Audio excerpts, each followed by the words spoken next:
Chapter 1176. Yun Tianyo's men sent a reply, saying that they had failed to find anything. Before this, Yun Tianyu had used some dark technology to simulate a satellite map based on Xiao Yichen's location information and narrow down the search area. Yun Tianyo's heaven-defying technology had to be mentioned here. Previously, Yun Shishir had bought a pair of watches for Mu Yichen and Yun Tianyu. These were smart watches developed by Liji Holdings. Not mentioning other functions, just the positioning function of this watch was heaven-defying. It could be said that no matter how advanced today's satellite positioning was, there were still some remote areas that were not covered by GPS in such a big place. Even if there was coverage, the signal would be weak. Once underground, it was basically impossible for the GPS signal to pinpoint the location accurately. It could, at most, maintain a range of 1,000 meters. However, the GPS smart chip installed in this watch could, through remote control, enhance the signal radiation, and pinpoint the location to a range of 100 meters. A range of 100 meters was a heaven-defying data that would leave one speechless. Liji Holdings was probably the only company in the world that had this technology. Yun Tianyu used remote control to enhance Mu Yichen's weak GPS signal and pinpoint it to a range of 100 meters. He then sent people to follow him. In the end, they found the signal point on a deserted mountain road. It was a blood-stained watch. The men he sent out returned with the watch and handed it to him. Yun Tianyu took a look at it and could not help but shudder with fear. This was Mu Yichen's watch. There were some shocking bloodstains on it, and it seemed to have been run over by a car. It was already broken. Yun Tianyu held the watch tightly in his hand. A trace of worry surfaced in his heart. It gave him an ominous feeling. It seemed that the other party had taken precautions and did not let go of even the smallest watch on Mu Yichen's body. Perhaps they realized that this watch had a GPS function, so they threw it away to prevent it from being tracked. It seemed that this group of people was very cautious. This time, the last bit of information was like a stone sinking into the sea. Gong Jia sat in front of the sofa and looked at Yun Tianyu, who was holding the watch tightly in his hand, in deep thought. The trail is broken. Yes. Yun Tianyu placed the watch on the table, calmed himself down, and slowly said, "What I can confirm is that they're still alive." "Oh. How can you be so sure?" "I'm guessing that they kidnapped mommy and brother for a reason."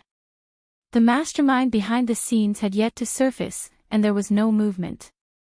They were biding their time and only sent these photos, probably to intimidate them. Or perhaps, it's to anger Daddy. Then can you guess what the purpose of those people is? He looked up and narrowed his eyes slightly. "I'm guessing, it was to threaten Daddy. Daddy must have something very important in his hands."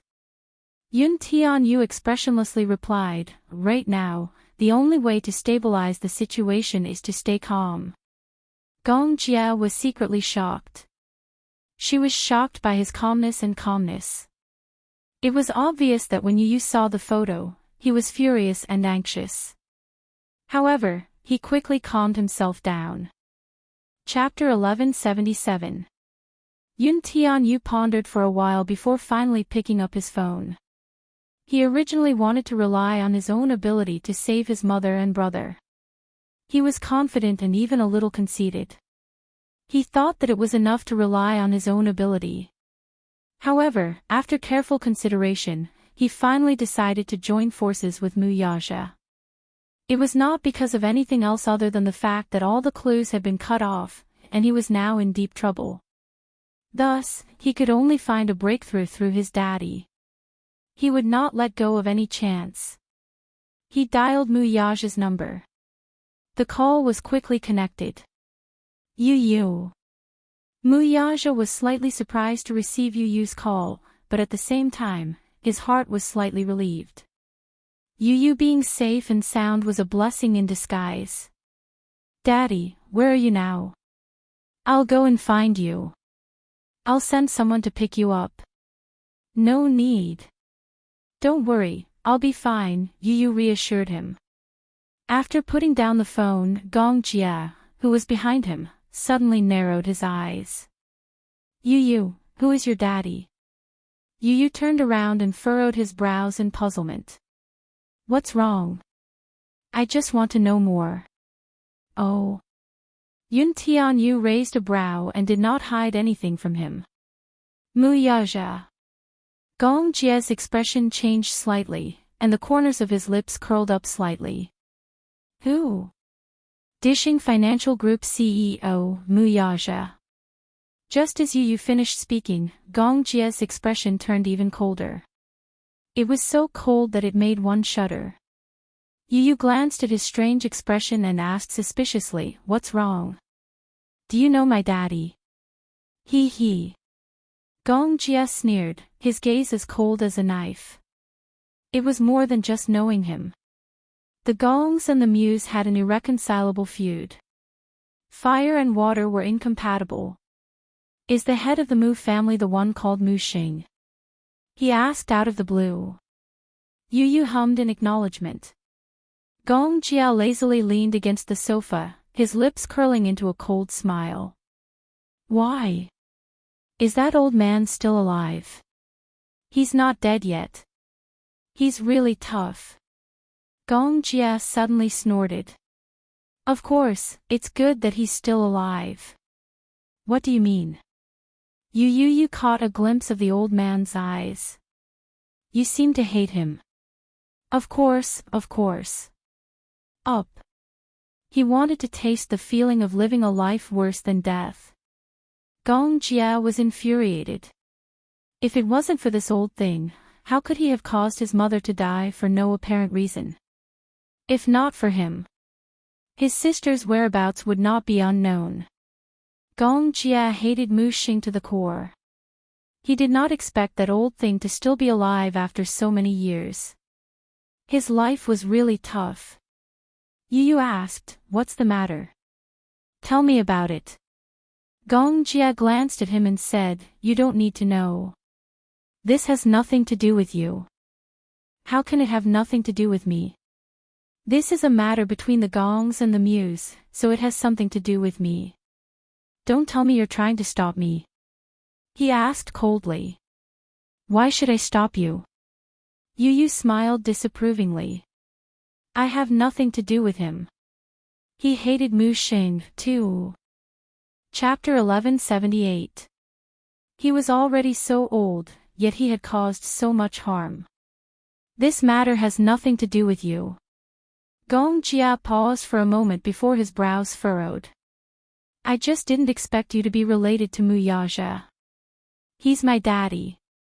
This is going to be tricky. Gong Jia smiled nonchalantly, but his eyes were filled with ruthlessness. Little Yu, what should we do? The two families are like fire and water. Sooner or later, I'll trample the Muse under my feet. Whatever the Muse owe me, I'll make them pay with their blood.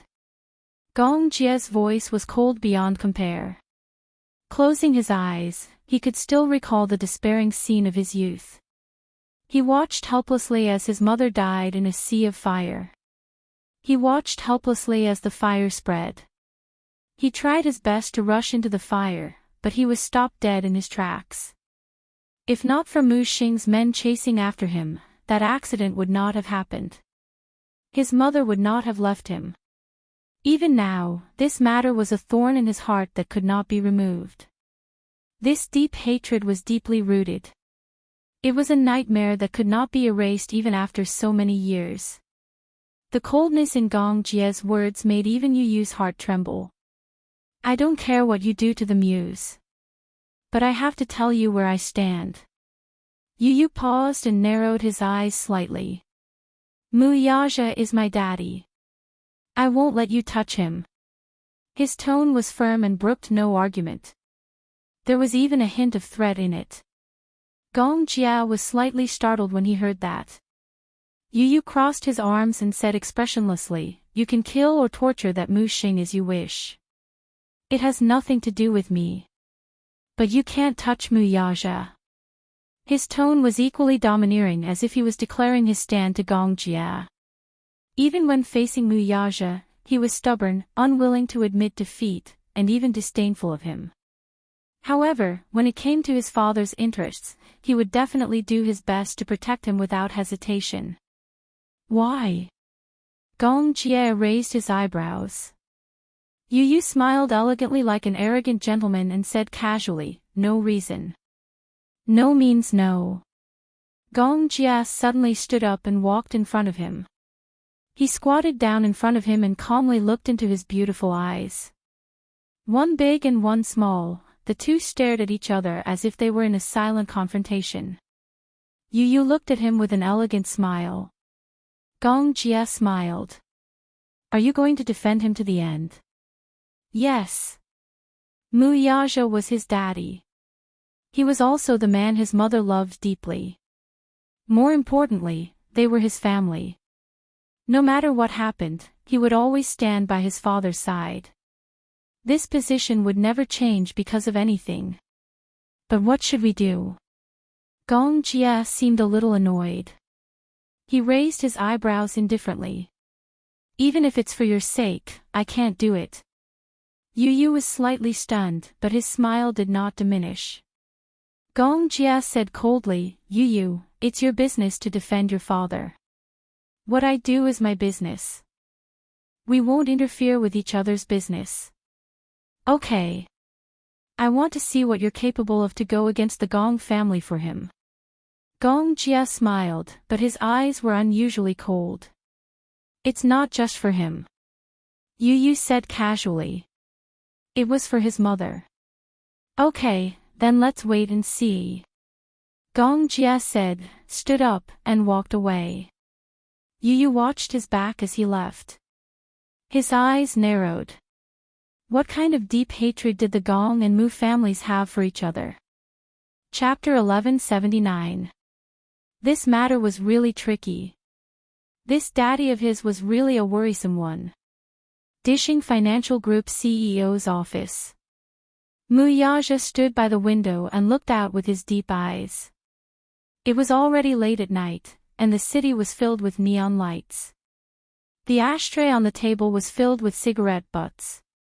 He was not addicted to smoking, but today, he smoked a whole pack of cigarettes like a madman. It was as if this was the only way to calm him down. He was waiting. He was waiting patiently. The more his father provoked him and drove him crazy, the calmer he had to be. In this aspect, the father and son were very similar. They both knew that the only way to deal with the current situation was to be calm. Yun Tianyu soon arrived at Dishing. He knocked on the door to the CEO's office. After instructing Lisa to guard the door, he walked in and saw Mu Yaja standing expressionlessly by the window. He turned around when he heard the commotion. His cold gaze softened slightly when he saw him. Daddy. Yu Yu greeted him with an obedient smile. Mu Yaja walked over and picked up the boy, hugging him tightly in his arms. Good boy. It was good that he was fine. Mu Yaja did not say a word and only hugged him tightly. However, Yu Yu, who was leaning into his embrace, could clearly feel how fierce his father's hug was. He used so much strength that it hurt him a little. However, this time, Yu Yu did not push him away. His small hand slowly wrapped around his shoulders and gently stroked his silky hair. He understood his daddy's state of mind. He knew that no matter how strong a man was, there would be times when he was weak. Even if his daddy did not show that kind of weakness, Yu Yu could acutely sense his faint uneasiness and guilt. Deep guilt. It was probably because, as a man, he had failed to protect his family and was blaming himself. Mu Yaja hugged him and said above his head, Yu Yu, I'm sorry. Daddy couldn't protect you.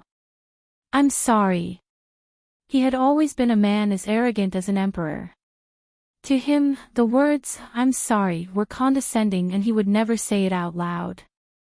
But now, the guilt in his heart overflowed, especially when he saw the photo of Yun Shishir and Xiao Yichen in a sorry state. One of them was his woman. One was his son. Because of him, he suffered an undeserved calamity. He had always prided himself on his foresight and always had the overall situation in his hands. But now, his weakness had been ruthlessly grasped by someone. It was as if someone was strangling his throat and he was about to suffocate. Yu Yu raised her eyebrows and suddenly asked in a deep voice, "Why are you apologizing?" His voice was still childish, but it was extremely steady. Mu Yaja was stunned. Yu Yu asked seriously, "Daddy, are you a god?" Mu Yaja furrowed his eyebrows. He did not understand why he asked this. Yu Yu raised his head and looked at him seriously. His lips curved slightly. "Are you a god?" "No, you're not." Chapter 1180. If that's the case, I will never forgive you even if you apologize 1,000 or 10,000 times. Mu Yaja's eyes flashed with shock. He did not expect such words to come out of his mouth. In his eyes, Yu Yu was mature, steady, and wise. However, he did not expect him to be so mature. While he was in a daze, Yu Yu smiled again. "But you are not a god. You can't be a clairvoyant and predict all of this. You can't save mommy and brother from the abyss of suffering the moment it happened. You can't, and I can't either. So, what right do I have to blame you?" "Blame you? You have no right to blame yourself." After a pause, Yu Yu's eyes deepened. "So, you don't have to apologize." Mu Yaja smiled and could not help but pinch his cheeks. Yu Yu grabbed his hand all of a sudden, and his beautiful eyes flashed with a bright luster. "But, Daddy, I want to ask you something." Do you have anyone in mind?" Mu Yaja's eyes narrowed. Yu Yu asked, "Have you ever wondered who kidnapped mommy and brother? You probably have a suspect in mind, right?" Mu Yaja was silent for a while. Then, he suddenly said, "Yes." "In that case, can you guess why they're doing this?" Mu Yaja and Yu Yu looked at each other. Then, he slowly got up and walked to the window. Dishing Tower was tall and majestic. The CEO's office was located on the highest floor of Dishing Tower. Standing in front of the floor-to-ceiling window and looking out of the window, one would feel proud of the world. It was like an emperor in ancient times, standing on the highest tower and looking down on the world. At the same time, one suddenly understood what it felt like to be lonely at the top. Mu Yaja narrowed his eyes and said slowly, "They probably want the Mu Empire in my hands." "I guessed as much." Yu Yu smiled and said, "Daddy, you have the biggest share of Mu Group's shares in your hands. Naturally, some people will not be able to hold themselves back. If you don't act now, I'm afraid you won't have the chance anymore. So, I'm guessing that they're also after the shares of Mu Group." Mu Yaja smiled in relief. Smart. As expected of his son. Yu Yu did not smile. Just as he had expected, the mastermind had kidnapped his mommy and Mu Yichen to threaten his daddy to hand over the shares of Mu Group. Mu Group's shares. What a tempting thing it was. If he had Mu Yaja's shares in Mu Group, it would mean that he would become the sole owner of the vast Mu Group, and his power would be earth-shattering. The internal structure of the Mu family was deeply intertwined. As one grew, the other declined. There had always been endless disputes and intrigues. It was comparable to the ancient times when the imperial power was replaced. They didn't even hesitate to turn against each other and kill each other. Sometimes, in the face of benefits, perhaps some emotions would become much weaker. Selfishness was the deep-rooted bad habit of most people. Moreover, as a member of a wealthy family, there were many things that he had no choice but to do. Yu Yu suddenly turned and fixed his gaze on Mu Yaja's face. He asked calmly, "Then, if that person threatened you to hand over the shares of Mu Group, what would you do?" This was an extremely sharp question. Yu Yu went straight to the point. He did not allow Mu Yaja to avoid the question. He was eager to get an answer from his daddy. Chapter 1181. He did not doubt the importance of his mother in his father's heart. Yu Yu cared a lot about his attitude. He did not care that if his father gave up the Mu Group shares, he might really lose everything and be all alone. What he cared more about was how far this man could go for his mommy. This was because even he could not be sure if this man, who had always been like a king, would make such a choice between power and a woman. Would he choose his mother without hesitation? Yu Yu stared at his face without blinking. Mu Yaja lowered his head and looked at him. After a long silence, he suddenly smiled. Do you still need to ask this question? He smiled casually and spoke casually. However, Yu Yu was shocked. He was even more curious about why his father would give him such an answer. Mu Yaja knew the doubts in this child's heart. He smiled faintly, but his expression was very calm. Without me, the Mu Group will only be a pile of ruins. This empire is strong because of me, but it will also collapse because of me. He paused and smiled faintly. However, his smile could not hide his conceit. But, without the Mu Group, I won't lose everything. Yu Yu held his breath. This answer was within his expectations, but it was also unexpected. Mu Yaja said, just as you said, whether it's power or wealth, if I can't even protect my beloved family, then I don't need it. It's fine. So, if it really comes to that, will you give up the Mu Group for mommy? I will. Just as Mu Yaja finished speaking, the door was kicked open fiercely. Bastard! Mu Yaja and Yu Yu were stunned. They turned around and saw Mu Linfeng striding in with a furious expression on his face. Mu Linfeng had been standing outside the door for a long time and had heard much of their conversation. However, he had obviously heard that sentence. This brat was willing to ruin the Mu family's empire for a woman. He flew into a rage and roared, I won't allow you to do that. Second uncle. Mu Yaja was surprised. Why did he come back? Mu Linfeng's probing gaze landed on him. His eagle-like gaze was filled with disappointment and disbelief. If he had not heard it with his own ears, he would never have believed that Mu Yaja would willingly give up his shares of Mu Group for a woman. This answer caused him to be greatly disappointed, and even more so, he was unable to restrain his rage. Was this brat really bewitched by that demon? He walked in front of Mu Yaja and sat down on the sofa. As he breathed heavily, he looked at him with a scowl. I order you to sever all ties with that woman. Right now. His attitude was commanding in nature, and there was no room for resistance. His tone was urgent, and there was no room for delay. Mu Yaja's heart sank. His face was as cold as ice as he said coldly, impossible. This was clearly contradicting him. Even if the person sitting in front of him was his second uncle, the powerful second master Mu of the Mu family, and the elder he had always respected from the bottom of his heart. Mu Linfeng was shocked by his icy tone. Then, he glared at him and glared at him. Are you talking back to me? No. How would I dare to contradict you? Chapter 1182. Mu Yaja retorted, she's my woman, and I'm her man. Second uncle, please don't meddle in our affairs. Mu Linfeng was flabbergasted. Mu Yaja's attitude was firm, and there was no room for discussion. He did not wish for anyone to interfere in his private affairs. Mu Linfeng became even angrier at her words. I don't care what your attitude is, but you're not allowed to make a decision on this matter. Yaja, this isn't like you. Second uncle has high hopes for you.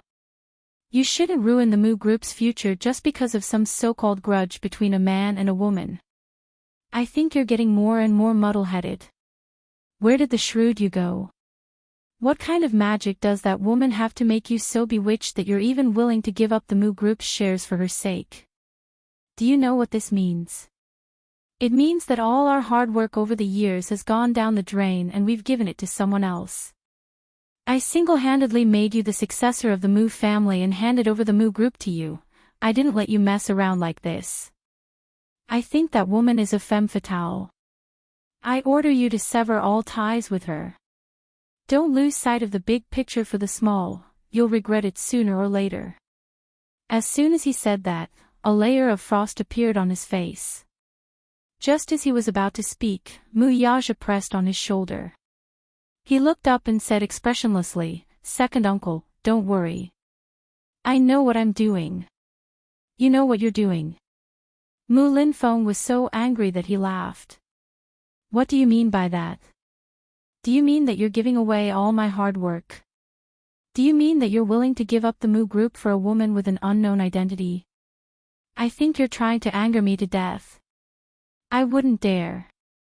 Mu Yaja replied respectfully, "Second uncle, you're being too harsh."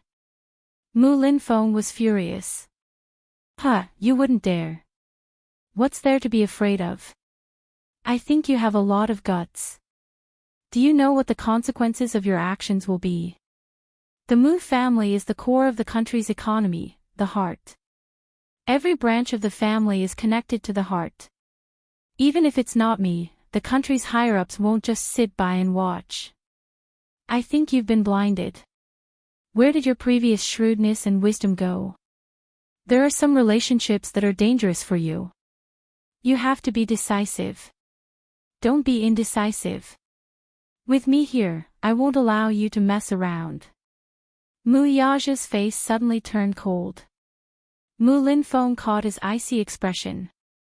Mu Linfeng was even angrier when he saw this.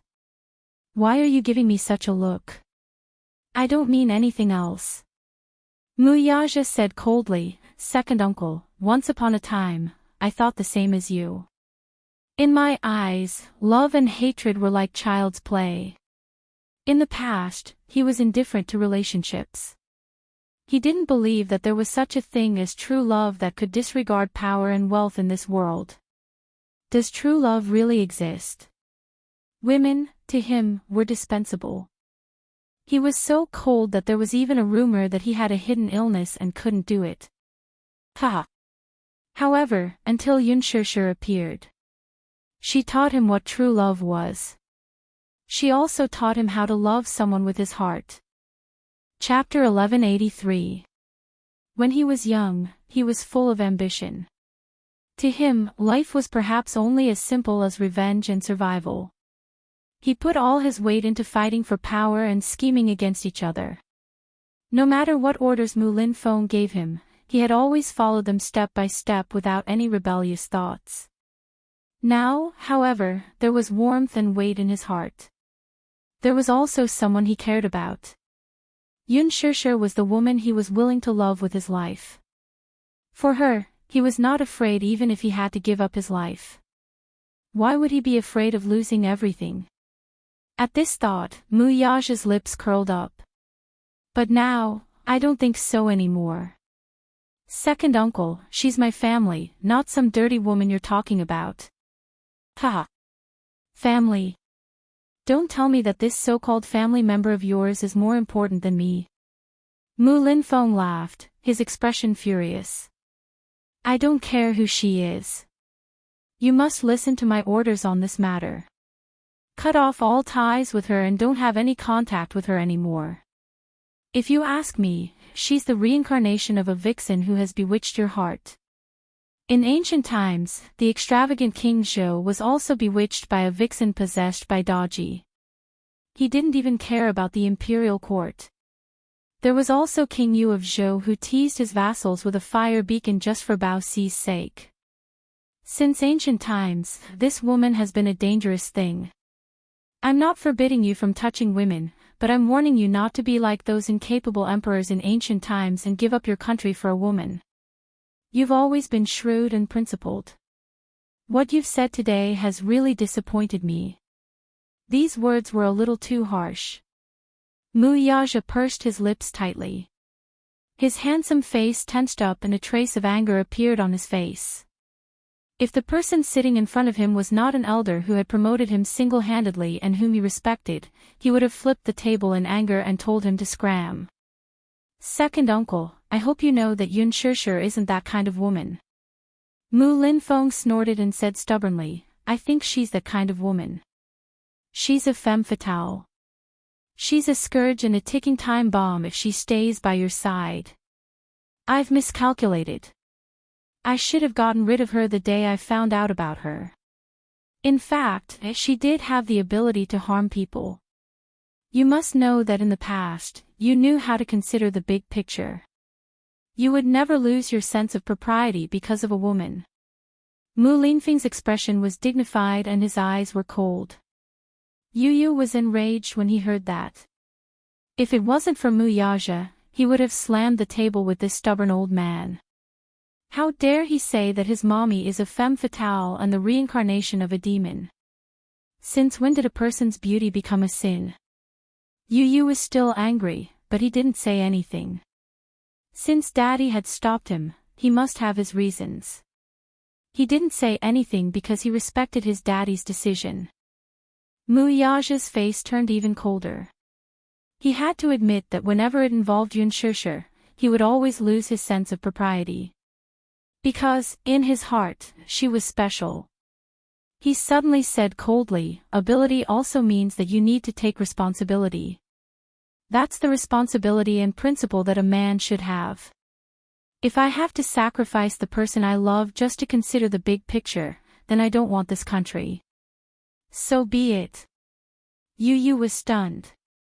He applauded his daddy's words in his heart. That's right. That's what he should say.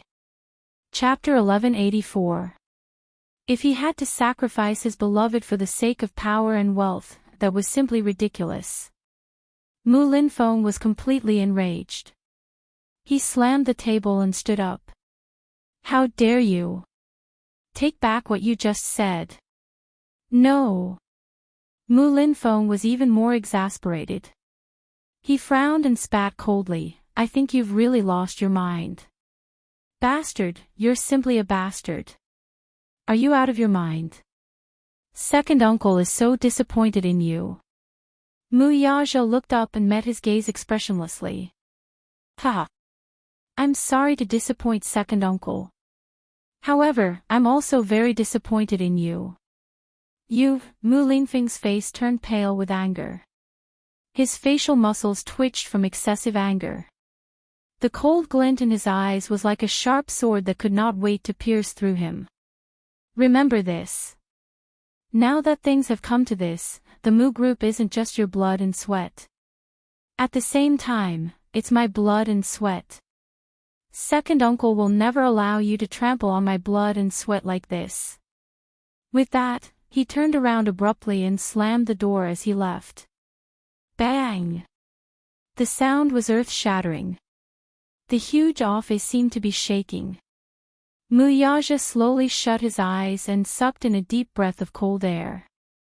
Yu Yu suddenly hooked his arm around his shoulder. Daddy, good job. But don't worry, even if you don't have the Mu group, you still have me, Mommy, and Xiao Chen.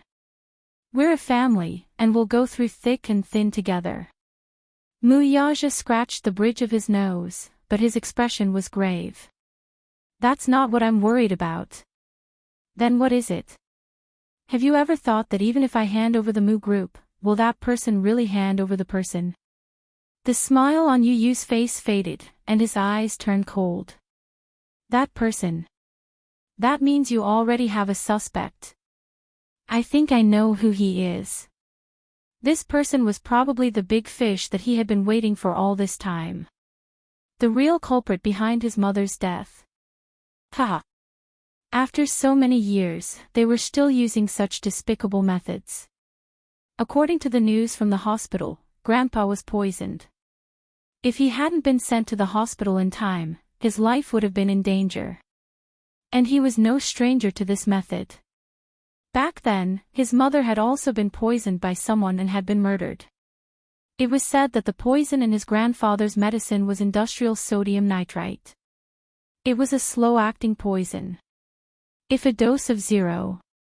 1 gram was added to the medicine every day. The patient would be poisoned and fall into a coma. In the end, the patient would go into shock and die. As for sodium nitrite, this term was not unfamiliar to him. His mother had also passed away due to sodium nitrite poisoning. After his mother passed away, he had no one to rely on in the Mu residence. For a period of time, he would only take a bite of each dish. The bowls and chopsticks used were all made of silver. Later on, Mu Lin Feng took her in. Mu Yaja walked to his desk, but his phone suddenly rang. Chairman Mu, Old Master Mu has passed the critical stage. At the Mu Group's private hospital. Mu Yaja and Yu Yu rushed to the hospital. However, when the father and son entered the ward, Mu Yaja's expression suddenly froze when he saw the silent man sitting by the bed. Yu Yu saw his strange expression and could not help but look at the middle-aged man. Chapter 1185. He said in a deep voice, "Yaja, you're here." Mu Yaja looked puzzled. "Fourth uncle, why are you here?" "I'm here to visit your grandpa." "Have a seat." Yu Yu could not help holding Mu Yaja's hand tightly. Mu Yaja hugged him to his side and walked to the other side of the bed. He sat down and looked up to face his father. What followed was a long period of dead silence. Finally, it was the man who broke the silence. "Your grandpa's health is deteriorating." "Ah." Mu Yaja's brows were knitted tightly from start to finish. His face was cold. He glanced at his face and suddenly smiled. "What's wrong? You seem to have something on your mind." "No." "Oh," Mu Lianjua gave another sinister smile as his gaze fell on the old man's pale face. Then, there was another long period of silence. It was as if a century had passed. He suddenly said, "Yaja, I think you have something to say to me, don't you?"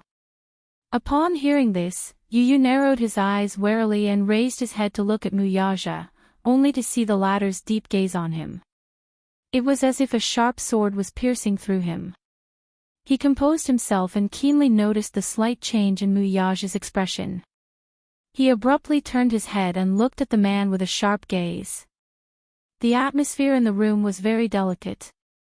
Mu Yaja suddenly asked coldly, "Fourth uncle, how did you know that Grandpa's health has deteriorated?" "I only found out when the Mu family sent me the news." He. Mu Yaja went straight to the point. "Where is he?" Mu Lianjua frowned and looked at him suspiciously. "Yaja, what do you mean by this?" "I'm asking you." Mu Yaja's eyes glinted dangerously and chillingly. "Where is he?" Yu Yu was startled and then looked at him suspiciously. "Could it be? It's him." Mu Lianjua looked at Mu Yaja expressionlessly. He did not even look at Mu Yaja in the eye as he calmly leaned on his cane. "I don't know what you're talking about." "You understand." Mu Yaja leaned forward abruptly and grabbed Mu Lianjua's collar. Raising his hand, a pistol appeared in it. Abruptly, he pressed the muzzle of the gun against his forehead. "Kacha!" The cold and mechanical sound of the gun being loaded rang out, and the pitch-black muzzle continuously emitted cold air. "Where are they?" He. Mu Lianjua let the man grab him by the collar and let out a chilling laugh. Then, he burst into uncontrollable laughter. "Ha ha ha!" Mu Yaja looked at him expressionlessly without a change in his expression. "Yaja, it's not like you to be so angry." Mu Lianjua looked up with blatant provocation. "Are you trying to scare me?" He. "It's not like you don't know the consequences of shooting me.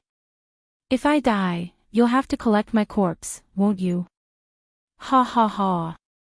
"So, where are they?" Mu Yaja lost his patience. Mu Lianjua laughed sinisterly. Don't be anxious. I know what you want, and at the same time, you should know what I want too." Yu Yu stood up nervously all of a sudden. Could it be that Mommy and Xiao Yichen are really in his hands? Mu Yaja's lips were cold as he pushed the man away with the gun. Mu Lianjue lost his balance and almost fell to the ground. Chapter 1186. The sudden commotion in the ward attracted the attention of Lisa, who was guarding outside the door. She pushed the door open and entered. Looking at the tense atmosphere in the ward, she could not help narrowing her eyes as her hand subconsciously reached for the holster on her waist. Yu Yu swept a glance at her. She immediately walked to his side. Her expression was cold and she did not say a word. Mu Lianjue casually ordered, "Sit down." Mu Yaja's expression remained unchanged, but his eyes were cold. Mu Lianjue raised his head to look at him, but his voice suddenly froze. "Sit down." It was clear that he wanted to negotiate with him. Mu Yaja smirked and expressionlessly returned to his seat. No matter how hard he tried to restrain himself, however, his hands were still trembling uncontrollably. It was this man. The culprit who caused his mother's death. He narrowed his eyes dangerously. "Back then, my mother's poisoning incident was also your doing." He. Mu Lianjue snorted, but his face did not change much. He calmly glanced at him from the corner of his eyes and cruelly spat out 2 words. "That's right." Mu Yaja's face instantly tensed up like an icehouse, freezing everything within 10,000 feet. However, the man's next words almost made him lose control of his anger. "It's not just your mother, your father's car accident back then was also my doing." Hearing this, Mu Yaja's eyes turned sharp. He abruptly raised his head and stared at the other with a chilling gaze. Almost gritting his teeth, he questioned, "What did you say?" "What? Are you very surprised?" "You should have heard what I said earlier very clearly." Mu Lianjue, however, did not show any fear on his face. Instead, he asked nonchalantly, "What? Do you really think that your father's car accident back then was purely an accident?" Mu Yaja's shoulders trembled slightly when he heard this. He closed his eyes deeply. When he was young, his father had a car accident and fell off a cliff, resulting in his death.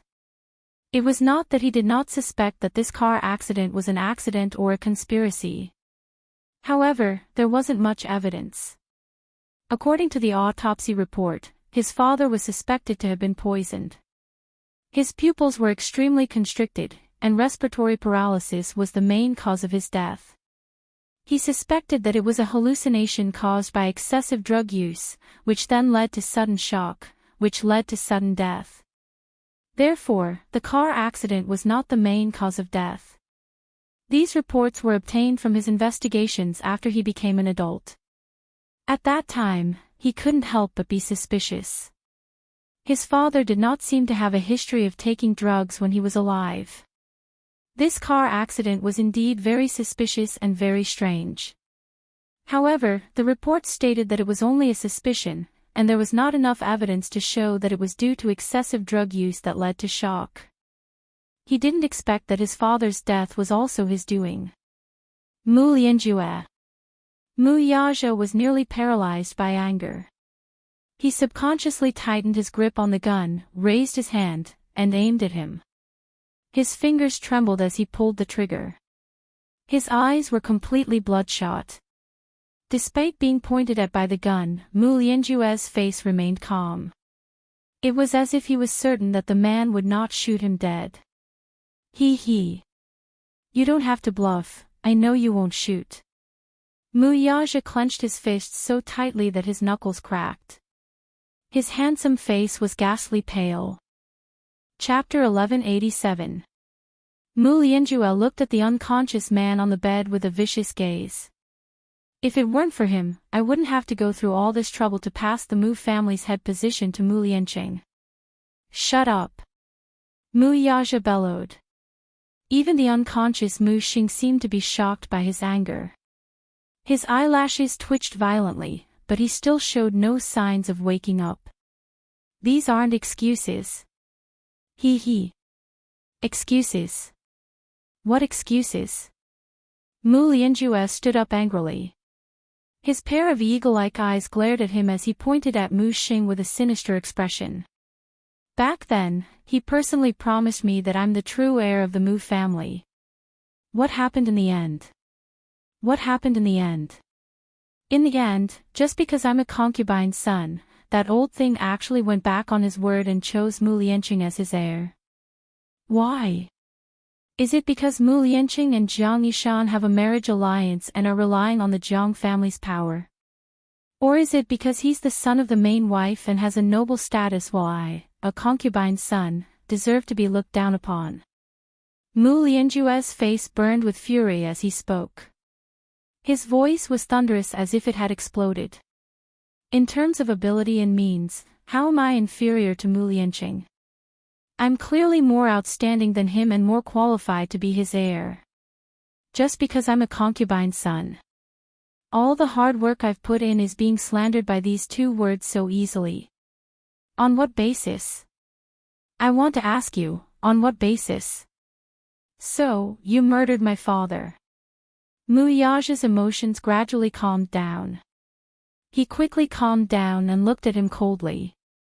Yes. Mu Lianjue gritted his teeth. His facial muscles trembled due to his excessive anger. Why did you do that? Mu Yaja questioned coldly. My father has always been aloof from worldly affairs. As long as you say the word, he'll give up the family head position. Give up. Mu Lianjue laughed in anger, his eyes cold. Give up. What does he think I am? Does he think I'm a beggar? A beggar? Does he think I'm so pitiful that I need his pity and charity? I don't need him to give it up to me. That's because the Mu family's inheritance rights should belong to me. Mu Yaja was silent. Mu Lianjue suddenly laughed sinisterly. Do you know how it feels? What right does Mu Lianqing have to effortlessly obtain the things that I've used all my strength to fight for? Why is it that the things I value as much as my life are as light as a feather in his eyes? Is he mocking me? Mu Lianjue's heart sank completely as he bellowed, I don't need his charity or pity. He snatched what was mine and still didn't care about it. Isn't this a great humiliation to me? Ha T. What? Mu tss. What? What SSS? What rate T, est S is, S to TS, SSSSSS, Mu's. Mu Lianjue laughed sinisterly. Yaja, if you want to blame someone, don't blame me for being ruthless. It's this muddle-headed old thing's fault. Since he wants to do this, then I'll let him have a taste of the pain of losing the one he loves. Mu Yaja narrowed his eyes dangerously. Chapter 1188. Back then, Mu Lianjue had already been listed as one of his suspects. It was not because of anything else. From the analysis of Mu Wanru's fake DNA report, only Mu Lianjue had the ability to do so.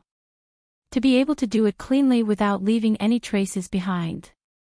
You were the one who tampered with Mu Wanru's DNA report too. Mu Yaja said in a low voice. However, this was not a question but a statement. Mu Lianjue glanced at him and coldly tugged at the corner of his lips. You already know. You're just using Mu Wanru to kill Grandpa like how you killed my mother back then, aren't you? Mu Yaja's handsome face was as cold as ice. His pair of cold eyes, in particular, were piercingly cold as they ruthlessly glared at him. Why did you do that?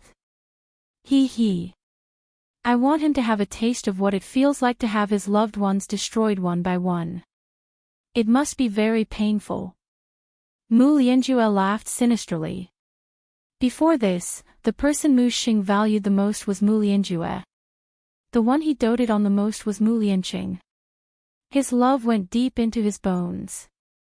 Love the house, love its crow. He also doted on Jiang Yishan. Hence, he killed Mu Lianqing. He also plotted against Jiang Yishan. Even Mu Qingqing. There was also Mu Qingqing's biological daughter, Yun Shishir.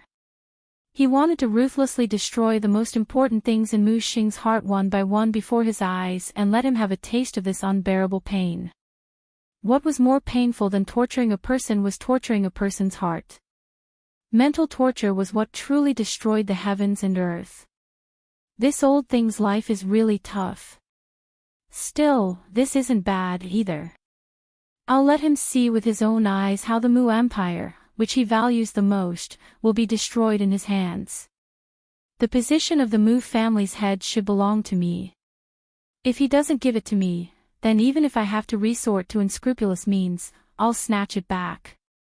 Yu Yu's chest heaved violently as she glared fiercely at him, her whole body trembling uncontrollably.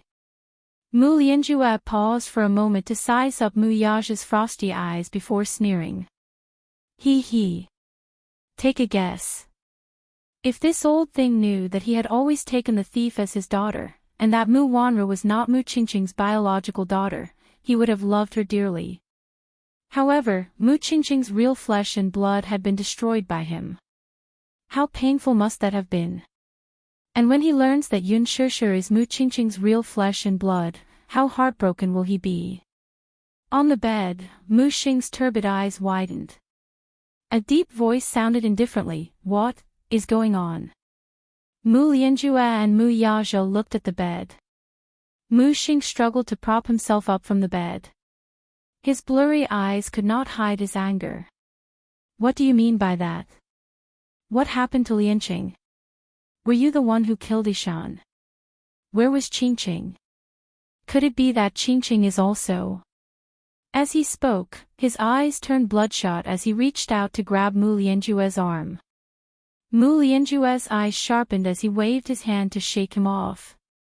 Don't touch me with your hand. You. Hearing this, the old man was even more enraged. He had just passed the critical period and was feeling weak all over. His voice was hoarse. Did you kill Qingqing, too? Did you? Yes. His eyes widened. What? Back then, Mu Qingqing's car's brakes malfunctioned and it fell off the cliff because I tampered with her car. Chapter 1189. B** starred. Mu Xing bellowed with all his strength. His old eyes blurred as tears streamed down his cheeks. Fourth, why didn't I see your true face before? How could you be so heartless? Mu Lianjue calmly replied, I'm just giving you a taste of your own medicine. His face turned ghastly pale the moment he said that. Have you really forgotten? Have you really forgotten how my mother died so tragically? Mu Lianjue raised his hand and grabbed him by the collar. Have you really forgotten? What tricks did you use back then to destroy my mother's family? Shut up. Mu Xing was furious. The past surfaced in his mind, but he could not bear to look back on it. What? Why should I shut up? He. Like father, like son, you should have heard of this saying, right? Why don't you look back and see what kind of face you used to have when you're questioning me for being so heartless? Enough. A childish and cold voice interrupted them. Mu Xing was shocked. Mu Lianjue's face froze as well. Yu Yu raised his head and expressionlessly said, I'm not in the mood to listen to you guys talk about such useless things. After a pause, he slowly stood up and fixed his cold gaze on Mu Lianjue. What exactly do you want for you to let them go?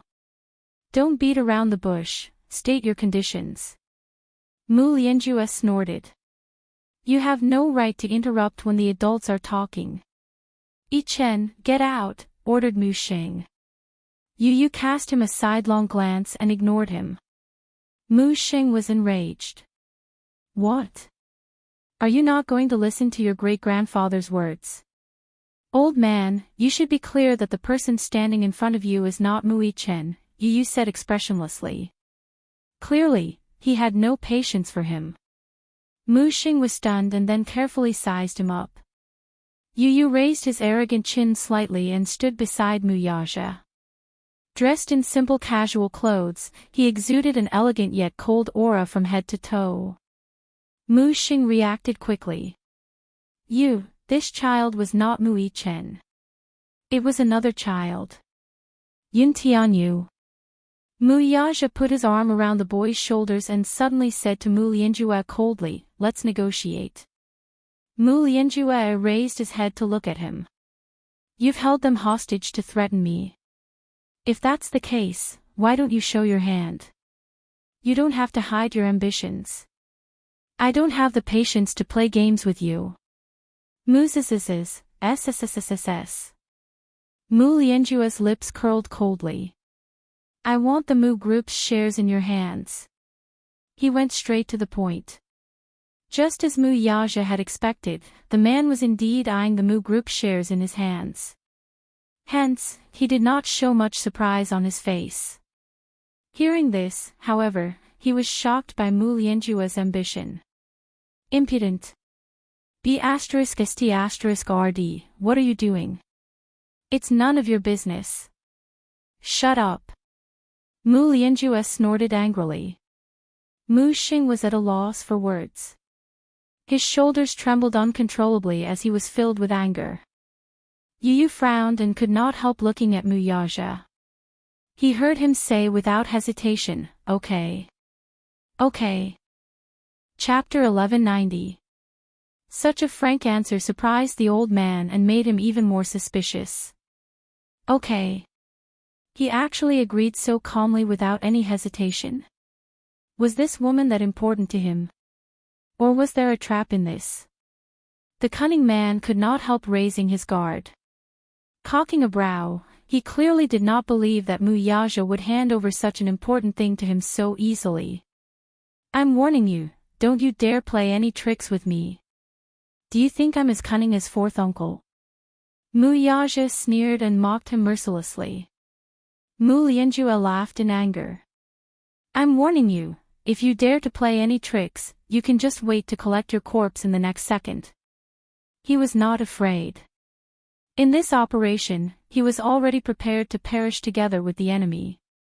Now that he had 2 lives in his hands, the pitiful mother and son would instantly turn into 2 cold corpses with a single order from him. Mu Yaja coldly retorted, "They're already in your hands. What tricks can I play with you? It's good that you know that. You have to be clear about this. As long as I give the order, both of them can forget about coming to you alive. But first, I want to confirm that they're still alive." "Of course, they're still alive." He snorted. Mu Yaja's eyes turned cold. "I want to see it with my own eyes for this to count." He was silent for a while before calling for his assistant and whispering a few words to her. The assistant went out. Not long after, she walked in again with a phone in her hand. There was already a video call on the phone. In the video, Yun Shishir and Mu Yichen were hugging each other. The temperature in the basement was very cold at night. Hence, Yun Shishir and Mu Yichen hugged each other even tighter.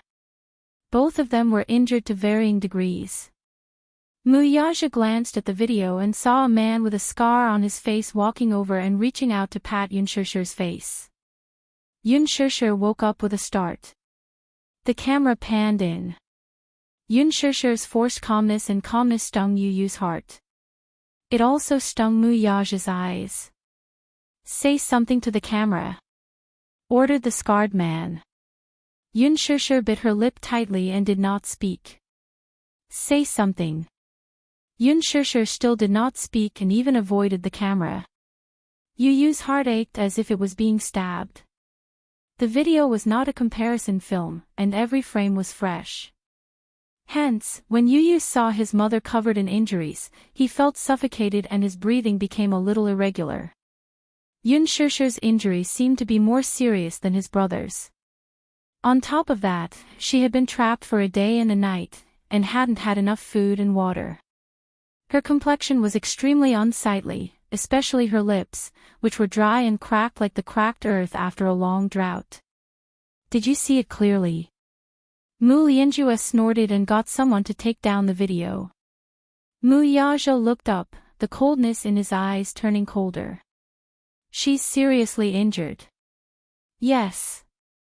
She's restless and stubborn, so I got someone to teach her a lesson. He then snorted. When are you letting her go? Of course, we'll let her go after you sign your name on the document and the contract takes effect. Impossible. Muyaja coldly asked, will you really let her go after I sign my name? Why? You don't believe me. Muyaja negotiated with him. Let her go first. Impossible. Mu Lianjue naturally disagreed. Chapter 1191. Yun Shishir and Mu Yichen were two bargaining chips, neither could be left out. Mu Yaja's eyes flashed with anger. If we don't wait for the document to take effect, it'll take at least 3 days. 3 days. They're so seriously injured, we can't let you drag it out for another 3 days. Thus, the situation came to a standstill. Yu Yu frowned slightly and suddenly raised his voice. How about this? We'll each take a step back. You let one of them go first, and after the document is signed, you let the other one go. How about that?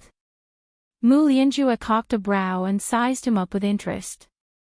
In his heart, he was secretly surprised. At such a critical moment, this child could actually come up with a solution so calmly. Let one of them go first. What else? How can we believe that you'll let them go after the document is signed? By then, the document will be in your hands, and the Mu Empire will be under your name. What if you don't let them go? That's why our rights and interests must be protected. At the very least, we need to see your sincerity before we talk about anything else. Yu Yu said calmly. At this moment, he was calm and steady like a mature and wise negotiator, advancing step by step. Hearing this, Mu Lianjue could not help but re-evaluate this child in front of him. This child seemed to be a little different. For him to be able to think of this, it seemed that he had underestimated him earlier. It's not impossible for me to let one of them go first. Mu Lianjue pondered for a moment. Yu Yu stared at him nervously. Then, he heard him say casually, however, there must be an exchange. Mu Yaja cocked a brow. What kind of exchange? Use him in exchange for Yun Shishir. This is fine. He pointed at Yun Tianyu and said in a low voice. Yun Tianyu, fine. Mu Yaja, no. The father and son spoke at the same time, but their attitudes were completely different. The two men looked at each other, and Mu Yaja bellowed, are you crazy? Yun Tianyu frowned. What? I won't allow it. Mu Yaja said coldly, but his tone didn't allow anyone to object. What kind of father would personally send his child into the tiger's den? He couldn't just watch as Yu Yu put herself in danger. It was impossible to make an exchange. Use him in exchange for Yun Shishir. After the signing of the documents, release another one. Once the document comes into effect, I will release both children. What do you think? Mu Lianjue's lips curled into a confident smile. Mu Yaja's expression was frosty. Before he could open his mouth, he heard the other say nonchalantly, if you don't agree, then there's no need for further discussion. I agree. He answered. Mu Yaja was furious. Shut up. I won't allow that. Yu Yu's face stiffened.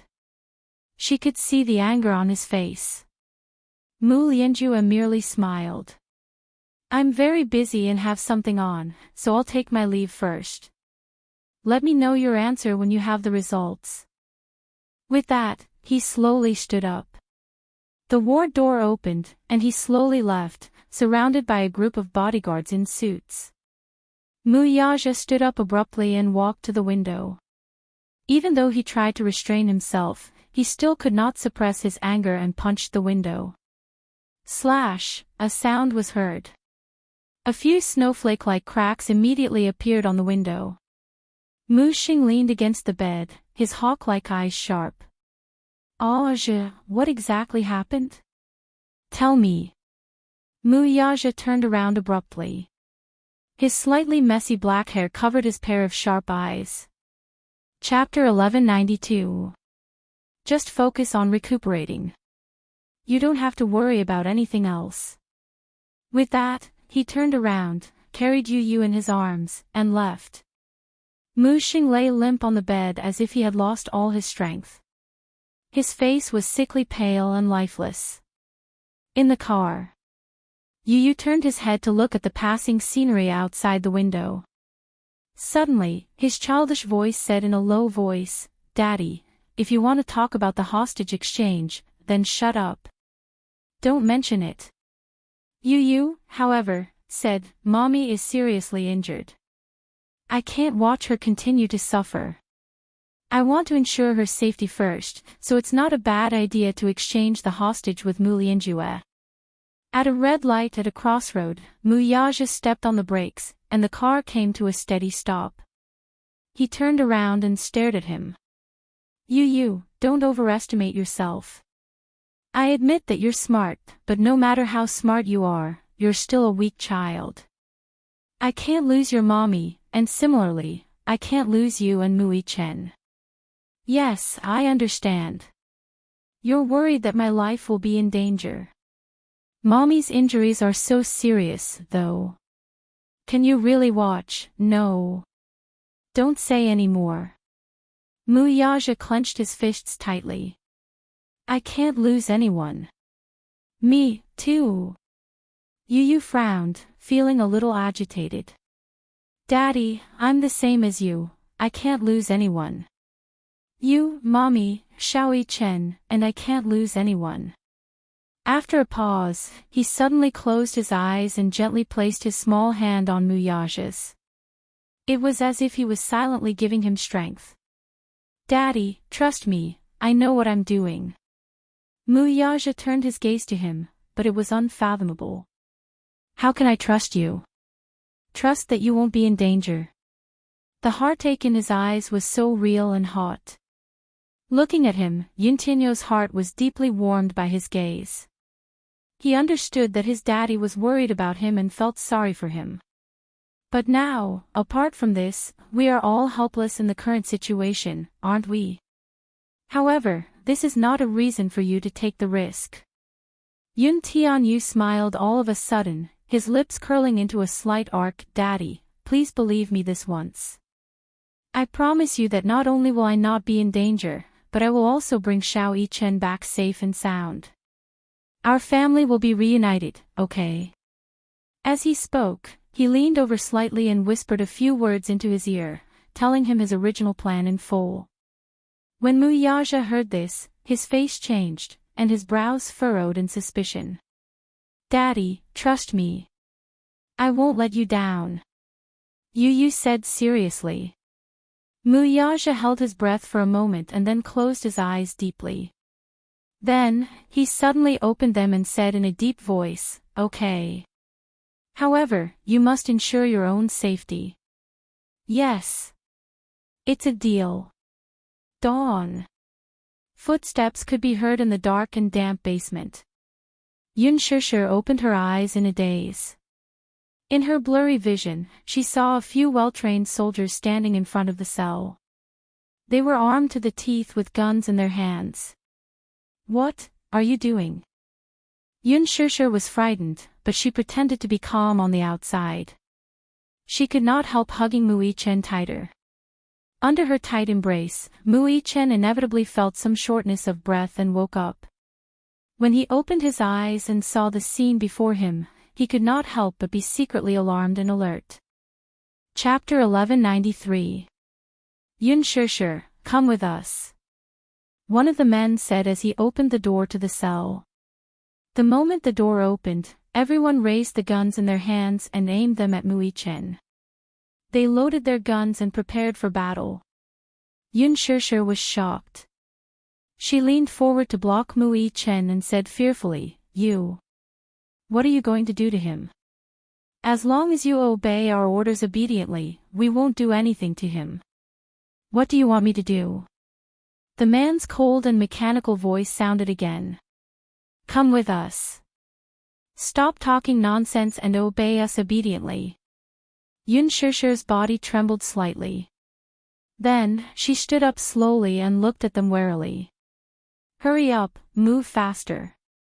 Don't waste time. The man shouted angrily again. Yun Shishir took a deep breath and suppressed the uneasiness and nervousness in her heart. She walked towards them. Mu Yi-chen stood up abruptly, hugged her, and scanned the room coldly. What are you doing? What are you trying to do by asking mommy to go with you? The man said angrily, stop talking nonsense. This has nothing to do with you. Move aside and don't get in our way. Mu Yi-chen hugged Yun Shishir nervously. Mommy, don't go with them.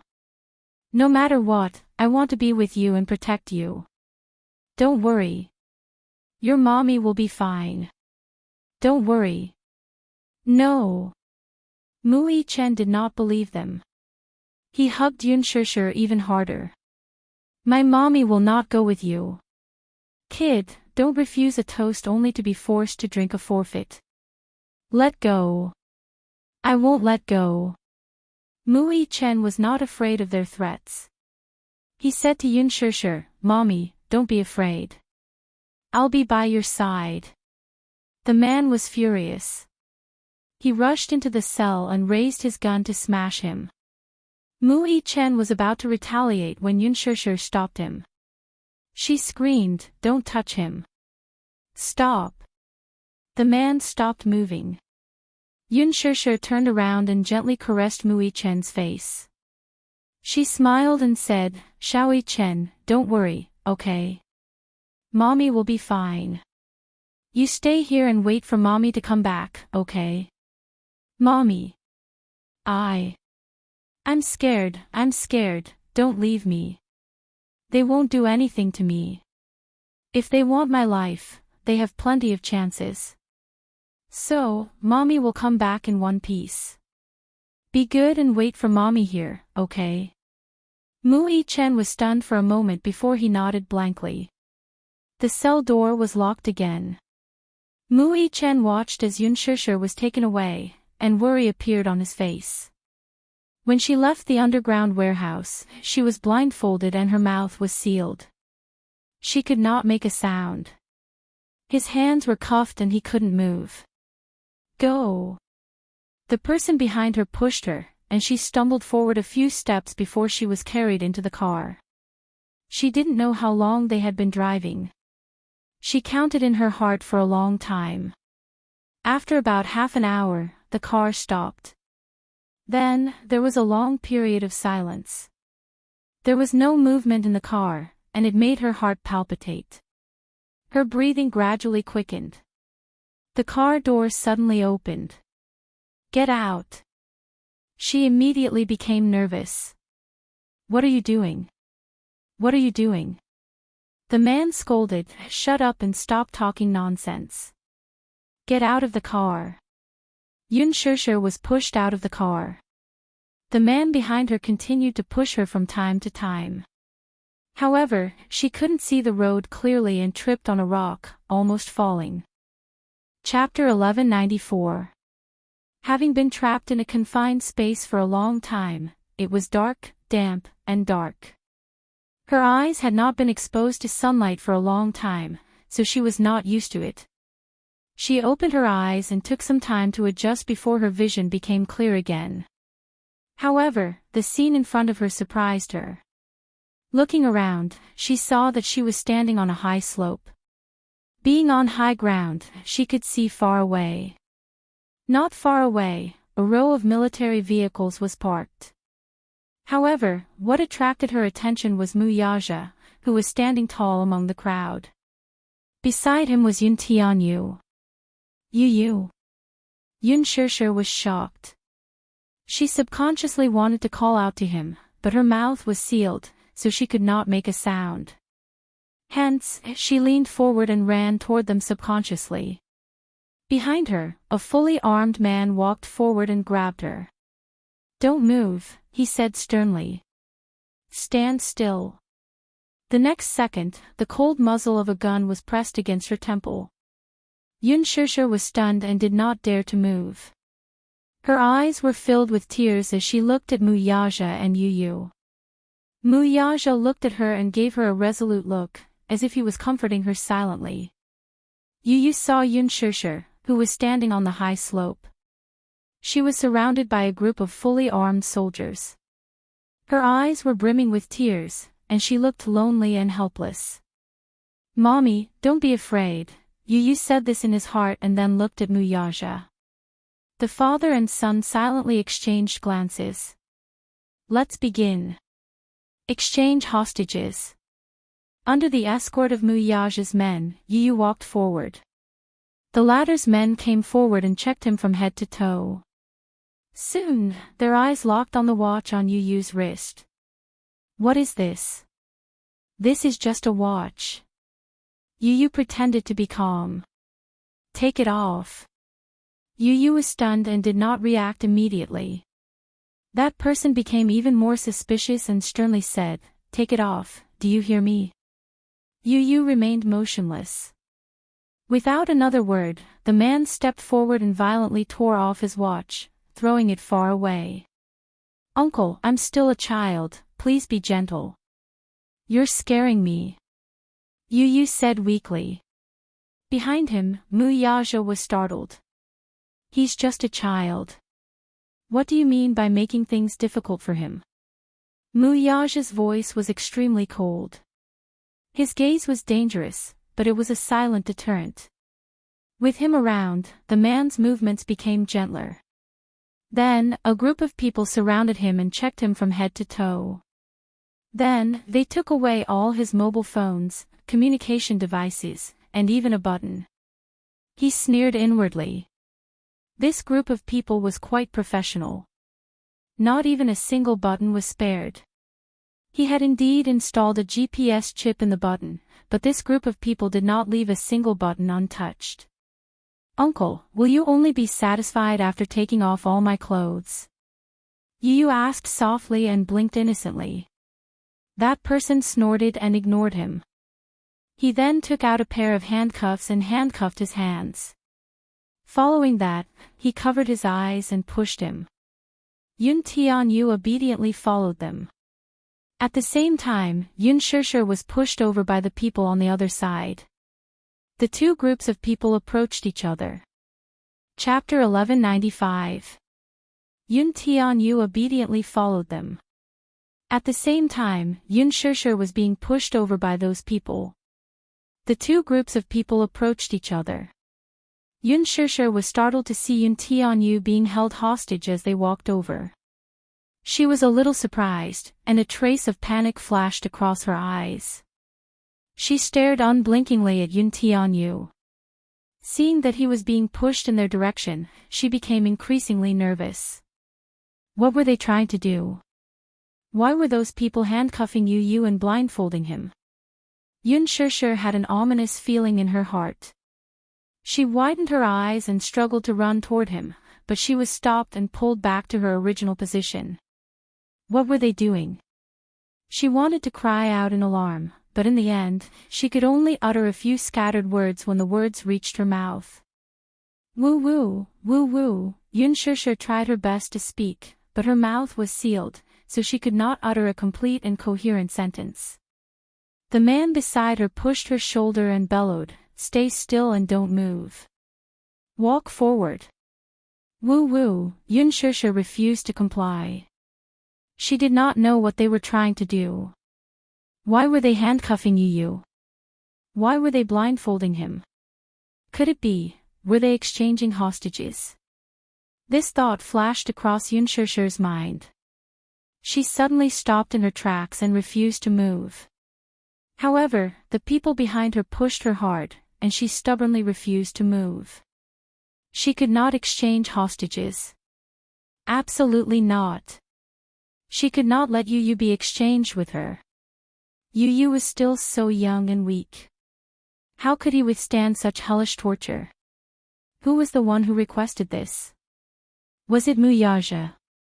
As she thought of this, she turned to look at Mu Yaja abruptly. Her eyes flashed with anger, followed by disbelief. Why did he do this? Why did he push you into this abyss of suffering? What was he thinking? Walk forward and don't stop. Go. The person behind her continued to push her. However, Yun Shushu clenched her teeth tightly. Tears gushed out in an instant. She refused to move forward. No matter how hard they pushed her, she refused to obey. Yu Yu turned his head in the direction of the sound. His hearing was very sharp, so he immediately heard the sound of body contact coming from Yun Shushu's direction. Don't touch her. Yun Tianyu suddenly shouted. Yun Shushu was stunned, but Yu Yu said slowly, Mommy, do as they say. Go back to Daddy and you'll be safe. What did he mean? What about him? Where was Xiao Chen? Yun Shushu's thoughts were in a mess for a moment. There were too many things she didn't understand. She did not know what Yun Tianyu and Mu Yaja were thinking. She only knew that since she had implicated Xiao Chen, she could not implicate Yu Yu as well. Hence, even though Yu Yu said so, she could not move her feet. Mommy, listen to me, okay? Yu Yu's eyes were covered. He could only turn toward her based on the sound of her voice. His lips curled into a smile, but his expression was calm and elegant. Mommy, don't worry about me. I'll be fine. Trust me now. Just this once, okay? No. No, Yun Shushu shook her head with all her might as tears streamed down her face. No mother would stand by and watch her child put in danger. She would not do that, all the more. Yun Tianyu knew very well that with his mother's stubborn character, she would not listen to him. Chapter 1196. Yu Yu had a sense of propriety. He would not allow himself to take risks if he was not fully confident.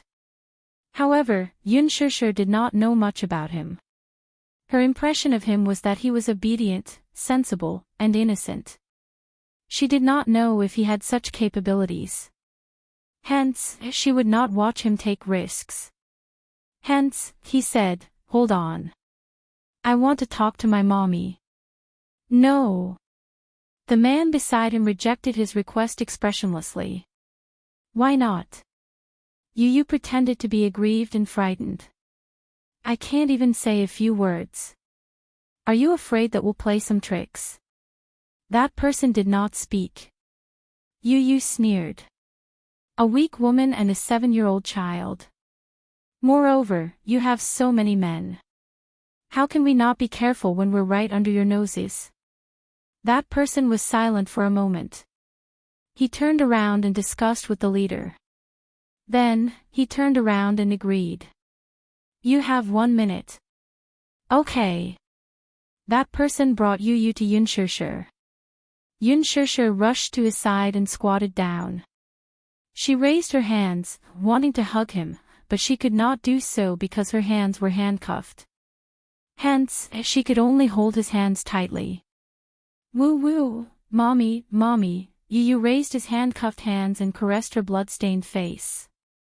His heart ached as he wiped away the tears at the corner of her eyes.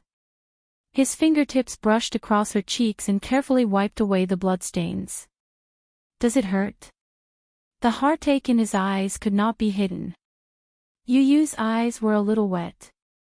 He was a patient person and rarely shed tears.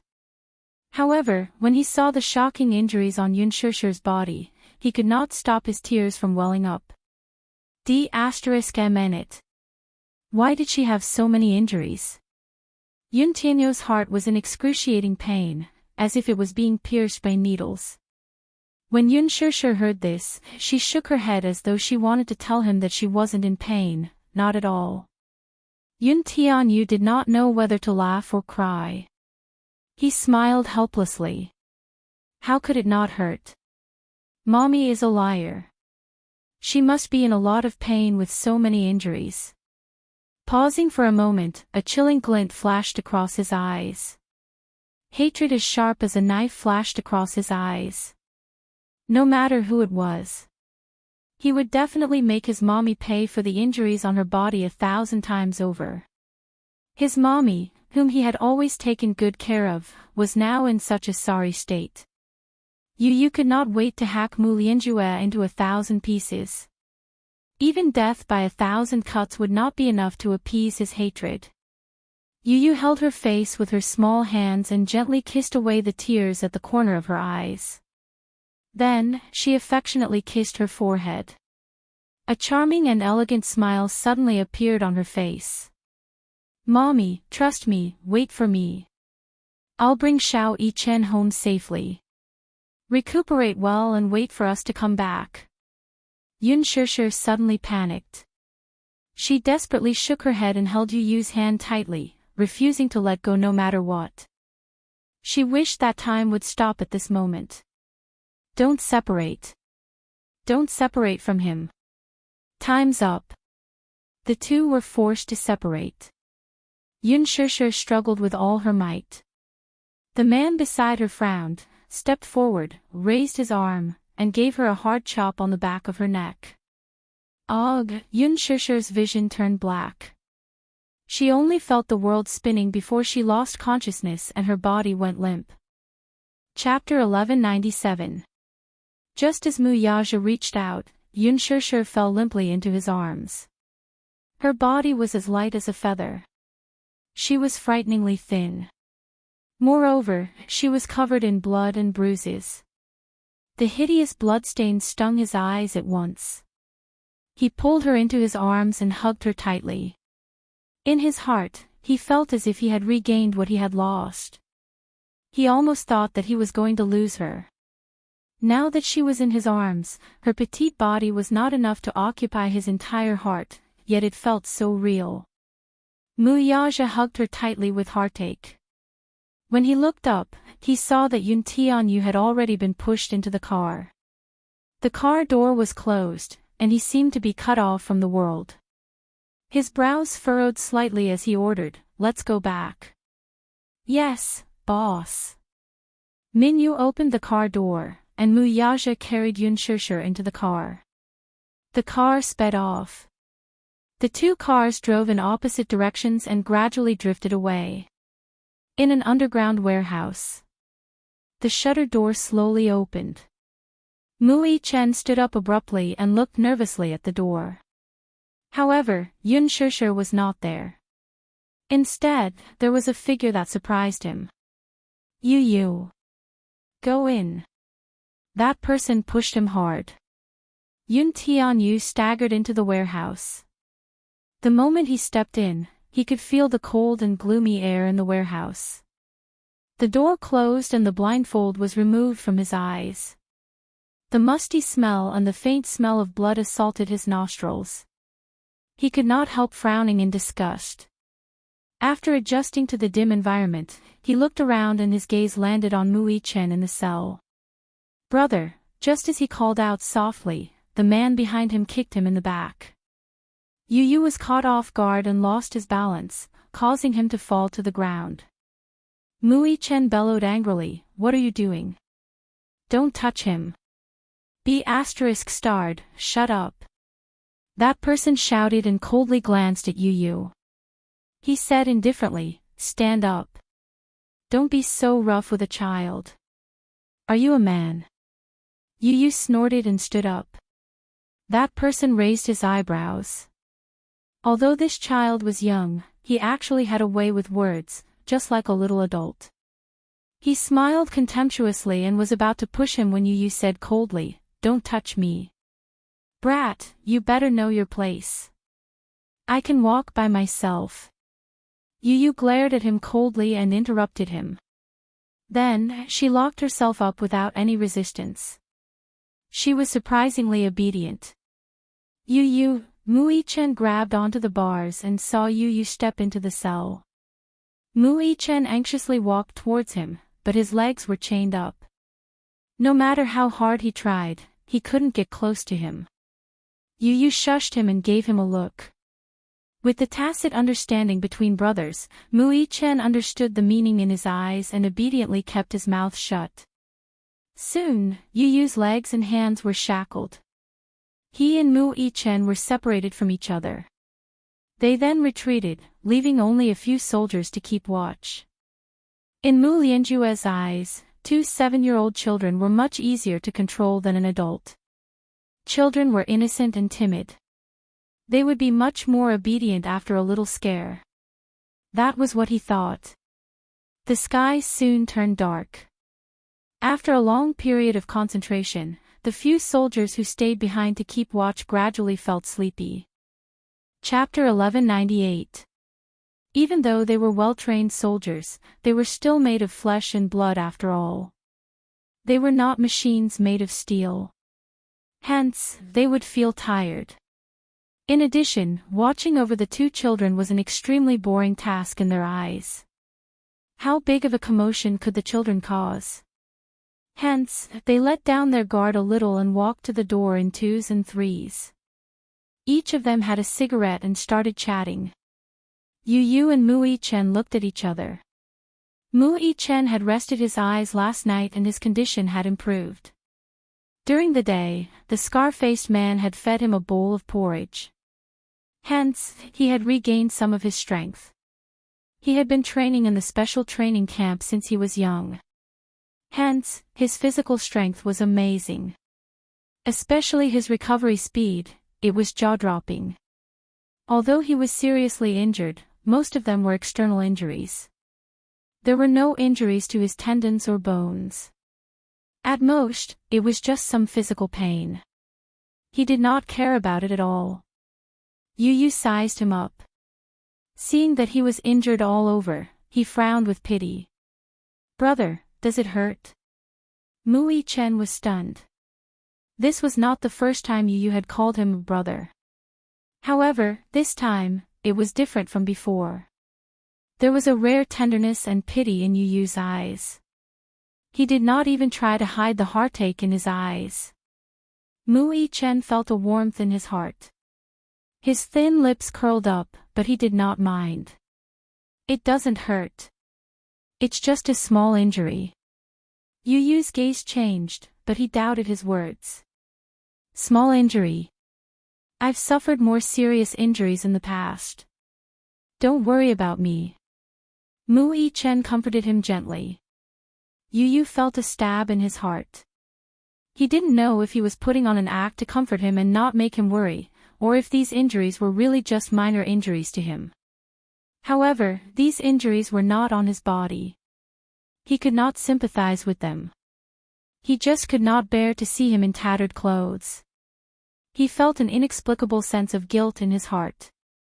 Because between him and his mommy, he chose to protect his mommy first. Yu Yu had a complicated expression on her face as she thought of this. Mu Yichen saw the strange look in his eyes, as if he was blaming himself. Worried, he asked, "What's wrong?" "Nothing. What's going on?" Mu Yichen lowered his voice and asked, "Where's mommy?" Daddy offered to release one person, but Mu Lianjue refused, so the 2 sides exchanged hostages. "Mommy is safe now." As soon as Yu Yu finished speaking, Mu Yichen finally felt relieved. He let out a long sigh of relief. "That's great." Yu Yu was shocked. "You don't blame me." "Why should I blame you?" Mu Yichen looked at him in confusion. Yu Yu hesitated for a moment and said guiltily, "Because I could have exchanged hostages with you and had the chance to protect you, but I chose to exchange hostages with mommy to protect her first. What you did was right." Mu Yichen interrupted him in a low voice. Yu Yu's eyes widened in surprise at his firm tone. "Mommy's injuries are more serious than mine. So, you didn't make the wrong choice. If it were me, I would have done the same." At this moment, the 2 brothers were of the same mind. Yu Yu was stunned for a moment before he smiled cheerfully. How could he forget that Mu Yichen, this older brother of his, had always been a very responsible and responsible person? In his heart, protecting his mommy was probably his #1 priority. Chapter 1199. Hearing this, Mu Yichen's heart warmed. It was as if countless streams of warmth had gushed into his body, causing his originally cold body to warm up. He tilted his head, seemingly trying to scare him. "Aren't you afraid?" Yu turned around. His eyes were calm and steady as he said slowly, "You're kidding." His words, however, revealed the leisurely and elegant posture of a king, calm and unhurried. For some reason, even though he had such a young and tender face, his every frown and smile gave off a feeling that he was surrounded by mountains and surrounded by stars. "What should we do now?" Yu lowered his gaze silently. He leaned back slowly and said casually, "Wait."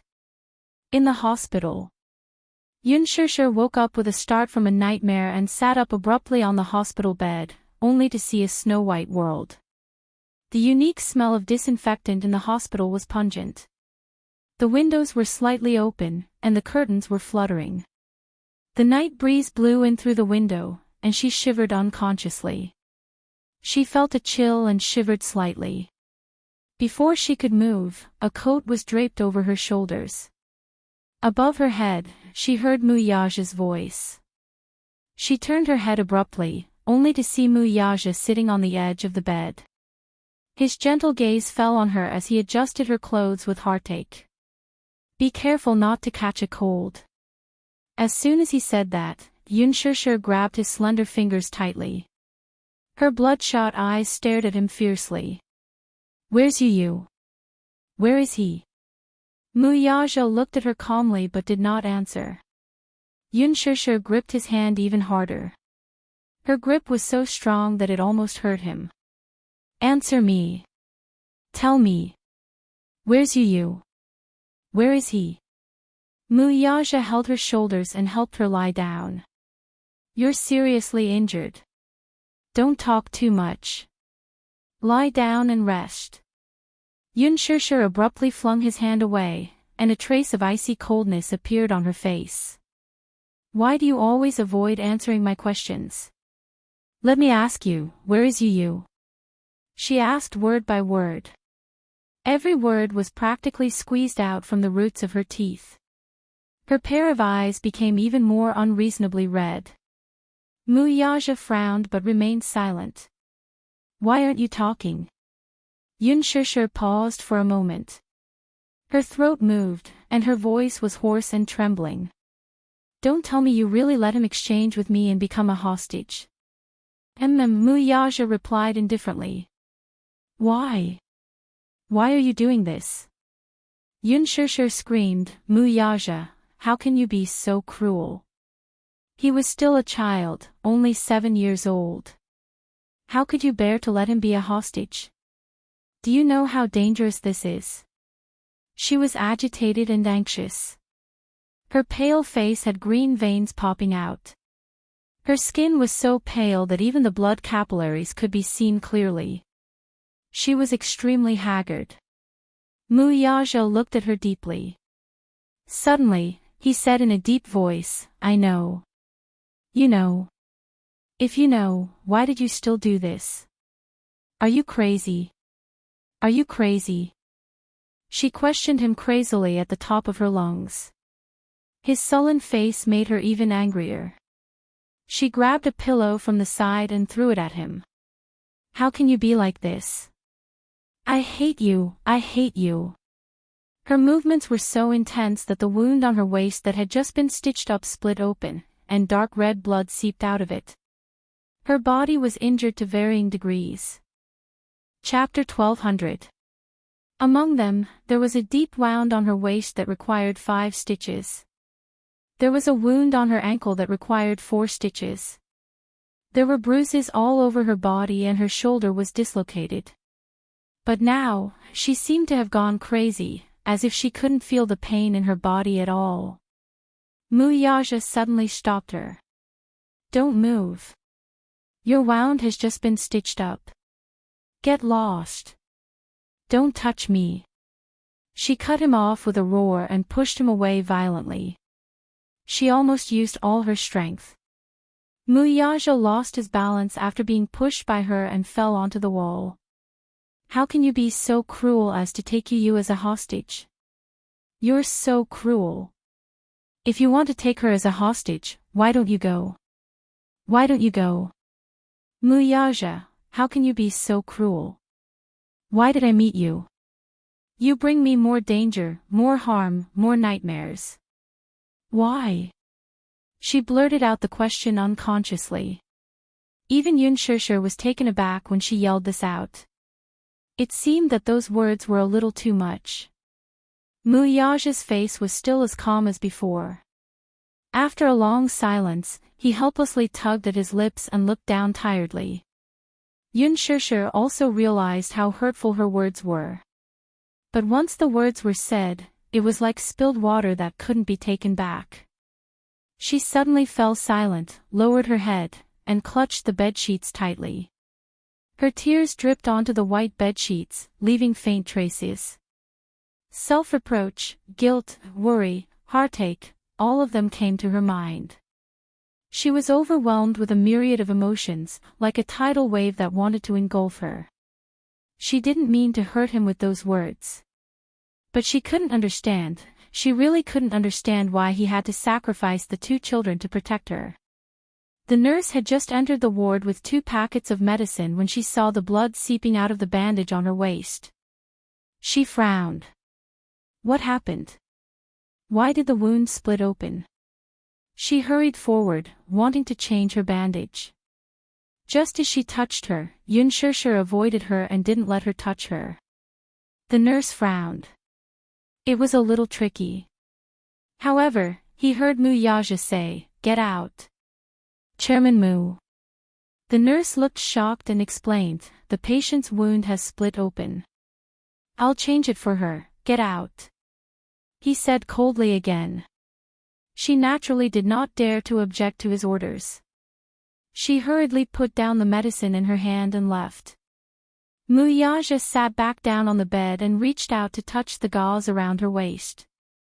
Yun Shishir dodged again, obviously unwilling to be touched by him. "Don't be willful." He looked up and said in a low voice. Yun Shishir's eyes widened in shock.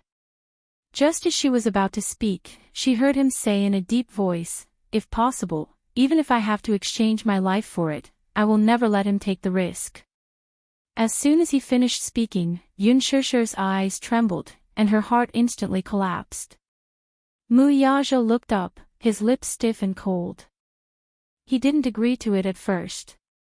However, Yu stubbornly asked him to believe him. Fine, then he would believe him. He believed that his son could confidently promise him that he would bring Xiao Yichen back to his side safely. Then, he would believe him. However, Yun Shishir didn't know about his plan. She was still a little angry with him and was a little resistant to his actions. Mu Yaja frowned and caressed her face gently. "Don't avoid me, okay? After I change your bandage, lie down quietly. I won't touch you." There was a hint of pleading in his words. Without a doubt, he was lowering himself to plead with her, putting down all his pride. Chapter 12:01. Only then did Mu Yaja heave a sigh of relief. He untied the gauze and reapplied the ointment. His movements were extremely serious and gentle, and his technique was also very professional. A trace of cold touch came from the wound, and she couldn't help but shudder a little. "Does it hurt?" He looked up nervously. Yun Shishir pursed her lips and remained silent. Mu Yaja continued his actions. After he was done bandaging her wound, he stood up and turned around. She abruptly reached out and anxiously wrapped her arms around his waist. Mu Yaja's body froze as his expression froze. "Don't go," she was afraid, really afraid. "Mu Yaja, don't go.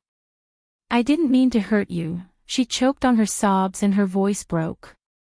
She hugged him even tighter. "Don't go." Her helpless appearance was like a small boat drifting on the sea, bobbing up and down, panicking in the storm. Mu Yaja sat back on the bed and hugged her. His big palm gently stroked her trembling back and said in a deep voice, "They'll be fine. Don't be afraid. I won't let anything happen to them." "Really?" She was skeptical, but her face was still uneasy. "Yes." "Sure, me, you, Xiaoyi Chen, and you. 4 of us. Not one less. Mu Yaja hugged her tighter. Yun Shishir pursed her lips and held back her tears and uneasiness. She hugged his waist and buried her face in his chest, but she could no longer suppress the fear in her heart. Her hot tears burned his skin in an instant. Mu Yaja's heart felt like it was being stabbed by a knife. He lowered his head and kissed her forehead heavily. Don't be afraid. Suddenly, footsteps came from the door. Yun Shishir was startled. She looked up and saw Mu Xing walking in with the help of a nurse. The old man suddenly aged a lot overnight. His white hair grew and the wrinkles on his face deepened. He walked into the ward, stopped by the bed, and looked at her. Previously, when he found out that he had always regarded the thief as his daughter, and that Mu Wanra was not Mu Qingqing's real flesh and blood, Yun Shishir, whom he had always hated, was actually Mu Qingqing's real daughter. Mu Xing was stunned for a long time when he learned the truth. He still could not accept it. In that case, Yun Shishir, whom he had always regarded as an invader and an unclean woman, was the child he had been searching for more than 10 years. And Mu Wanra was just an impostor who stole her identity. This fact was too much of a blow for him to accept. That day, when they were strolling in Xiangdi, he was so angry that he didn't even have time to see Yun Shishir's face clearly. In his anger, he actually attacked her. When he thought of this, anger, doubt, regret, self-blame, pain, all of these emotions welled up in his heart. I wonder what it feels like. As soon as Yun Shishir saw him, she couldn't calm down. Her face darkened as she asked coldly, "What are you doing here?" Mu Xing choked for a moment. He was silent for a while. His face was no longer as fierce as before, and there was a hint of fragility in his aged voice. "I'm here to see you," his tone was careful. He looked at her. There was no need to hide the remorse and self-blame in his eyes. Mu Xing sized up Yun Shishir's delicate features. The more he looked, the more he could see Mu Qingqing's shadow on her face. Alike. They were really alike. Chapter 1202. At this moment, he was even more convinced that Yun Shishir was Mu Qingqing's real flesh and blood. As for him, for more than a decade, he had actually acknowledged the thief as his daughter. The person whom he had cherished so dearly was actually an impostor. At this thought, he felt extremely guilty and remorseful. More than that, he flew into a rage out of humiliation. He had almost ruined her. Ruined Mu Qingqing's daughter. His heart was in agony. "Your name is Yun Shishir, right?" His voice trembled. "All these years, Grandpa has been looking for you all over the world, but I didn't expect you to." "Shut up." Yun Shishir fumed. "You're not allowed to call me by my name. You have no right to call me by my name." The old man's face froze in shock and pain. His mouth trembled uncontrollably as his face turned pale. "Shishir, don't be agitated. You're injured now, don't talk anymore." "Shut up, don't call me by my name." Yun Shishir's face hurt as she raged. "You have no right to call me by my name." "Mu Xing, are you feeling smug now? Are you satisfied now? Isn't it all thanks to you that I'm in this state?" Her cold and indifferent words were no doubt a sharp blade stabbing him. Hearing this, the pain in his heart intensified. His eyes stung, but he had nothing to say. Yes, if he had not been muddle-headed back then, he would not have caused her to suffer so much. It was understandable for her to blame, resent, and hate him. However, this was not what he wanted.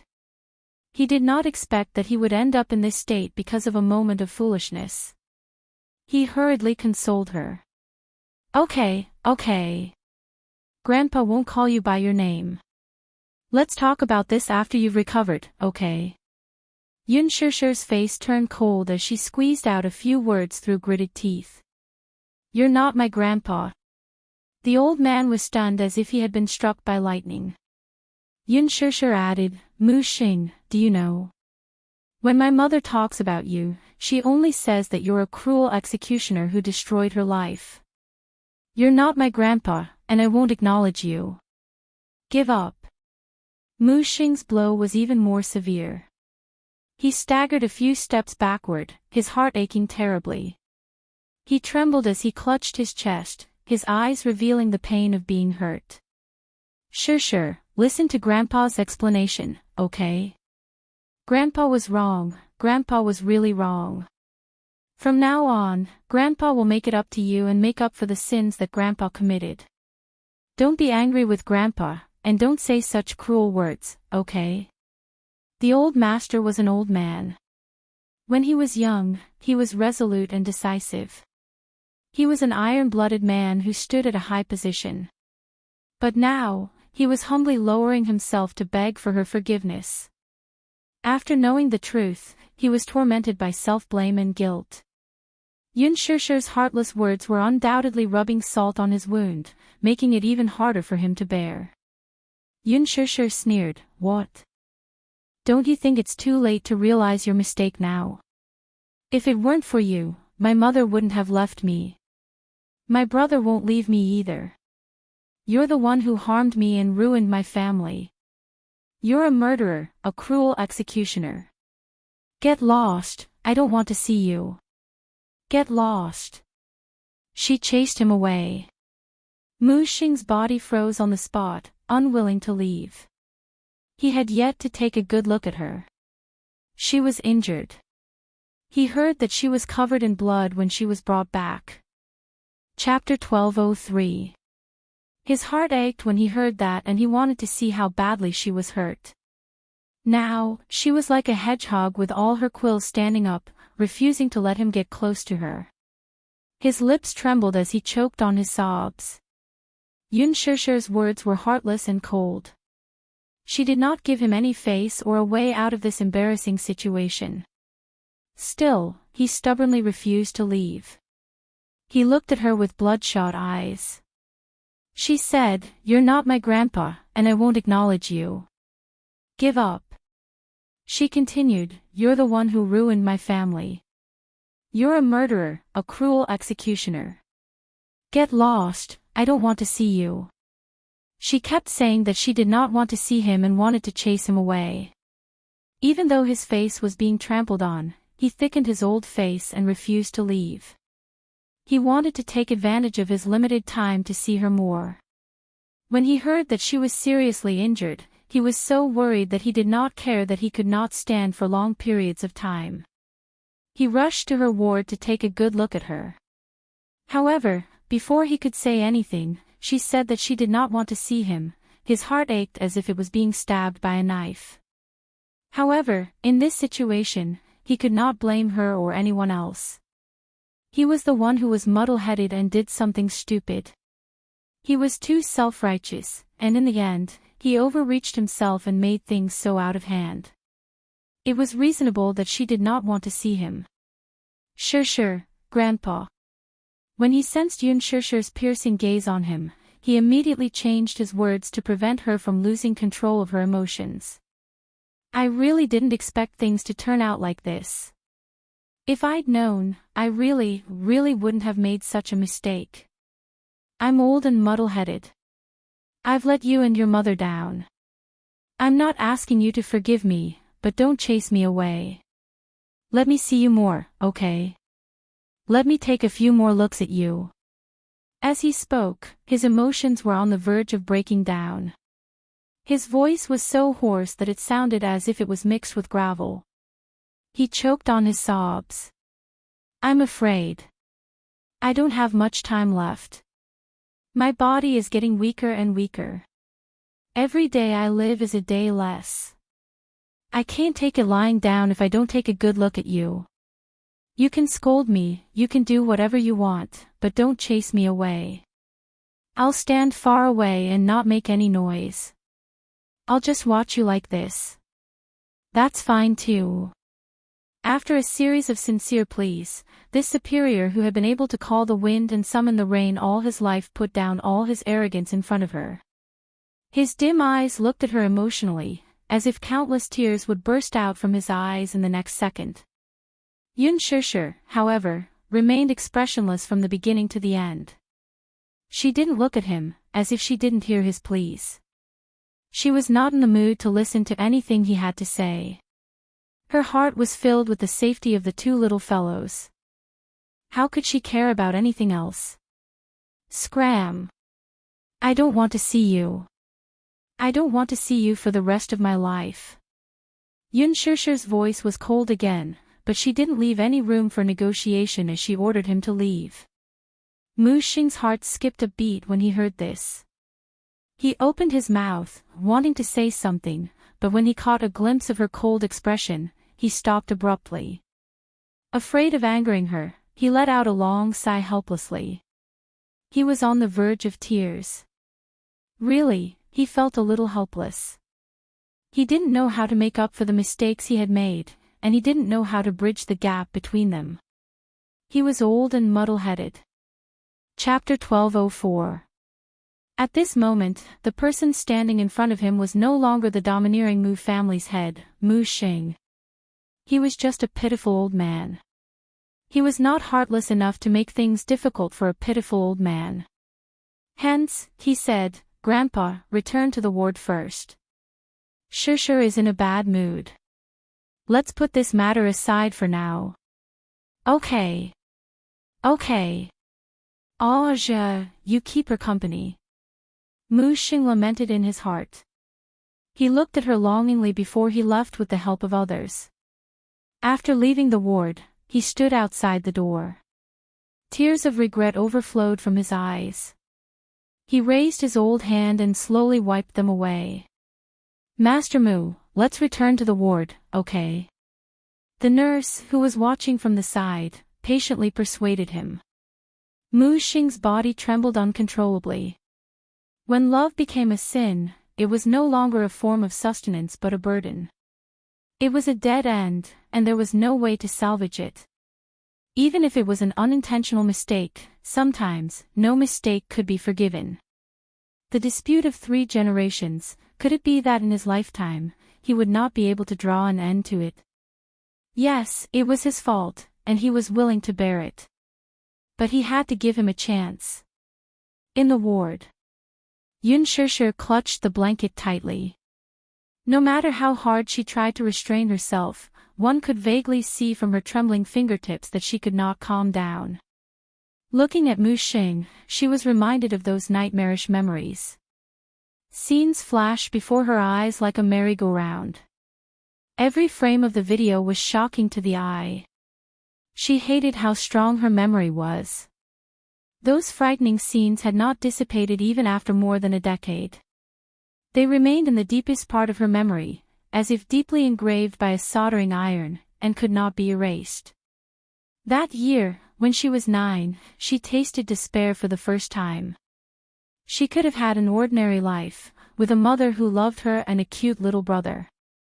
She also thought that the days would pass by peacefully and peacefully. However, she really did not know which came first, tomorrow or the accident. What came earlier than tomorrow was an accident. Clearly, this accident should not have happened.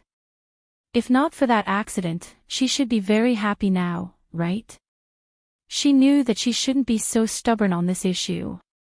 But even after being stuck in a dead end for more than 10 years, he still couldn't figure out this problem. Mu Yaja sat on the edge of the bed and watched her trembling body from uneasiness and fear. His heart ached as he held her in his arms. Yun Shishir hugged him back. She had placed almost all of her dependence on him. "It hurts," Yun Shishir said in a low voice. Her throat was hoarse and choked with sobs.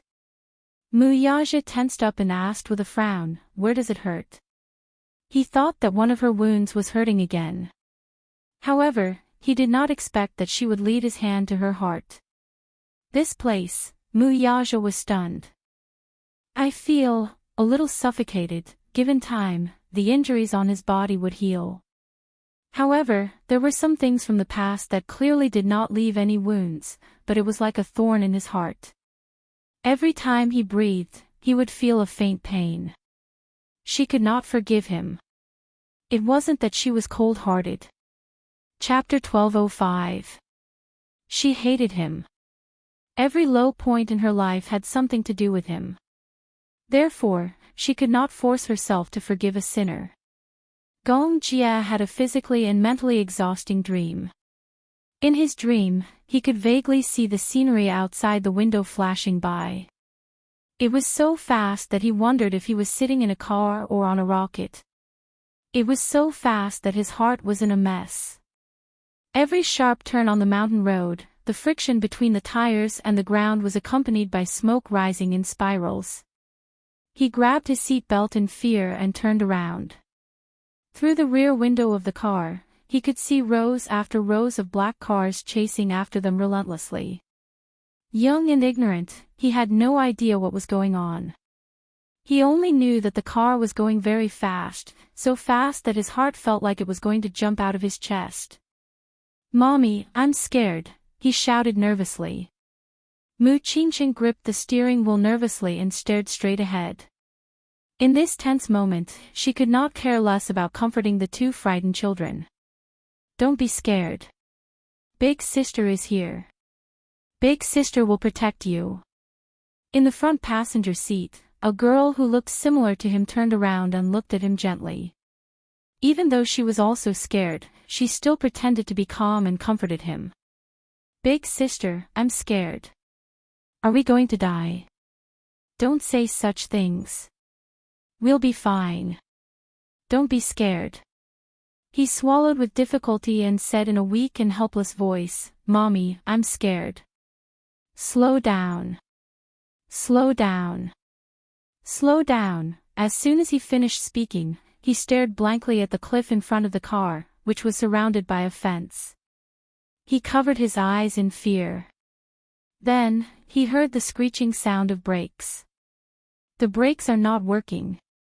Accompanied by an ear-piercing scream, the car broke through the fence and rushed out of the cliff. The car lost control and flipped down the mountain. The world spun and his little body was knocked around in the car. Then, he fainted. When he opened his eyes, he saw his sister dragging his body and trying to pull him out of the car. He wanted to struggle, but to his horror, he found that his arm was twisted at a strange angle, as if a bone was broken. He was so scared that his face turned pale, and a few intermittent sobs came out of his throat. At that time, he actually didn't feel any pain, and he only felt that his senses were muddled and his consciousness was in chaos.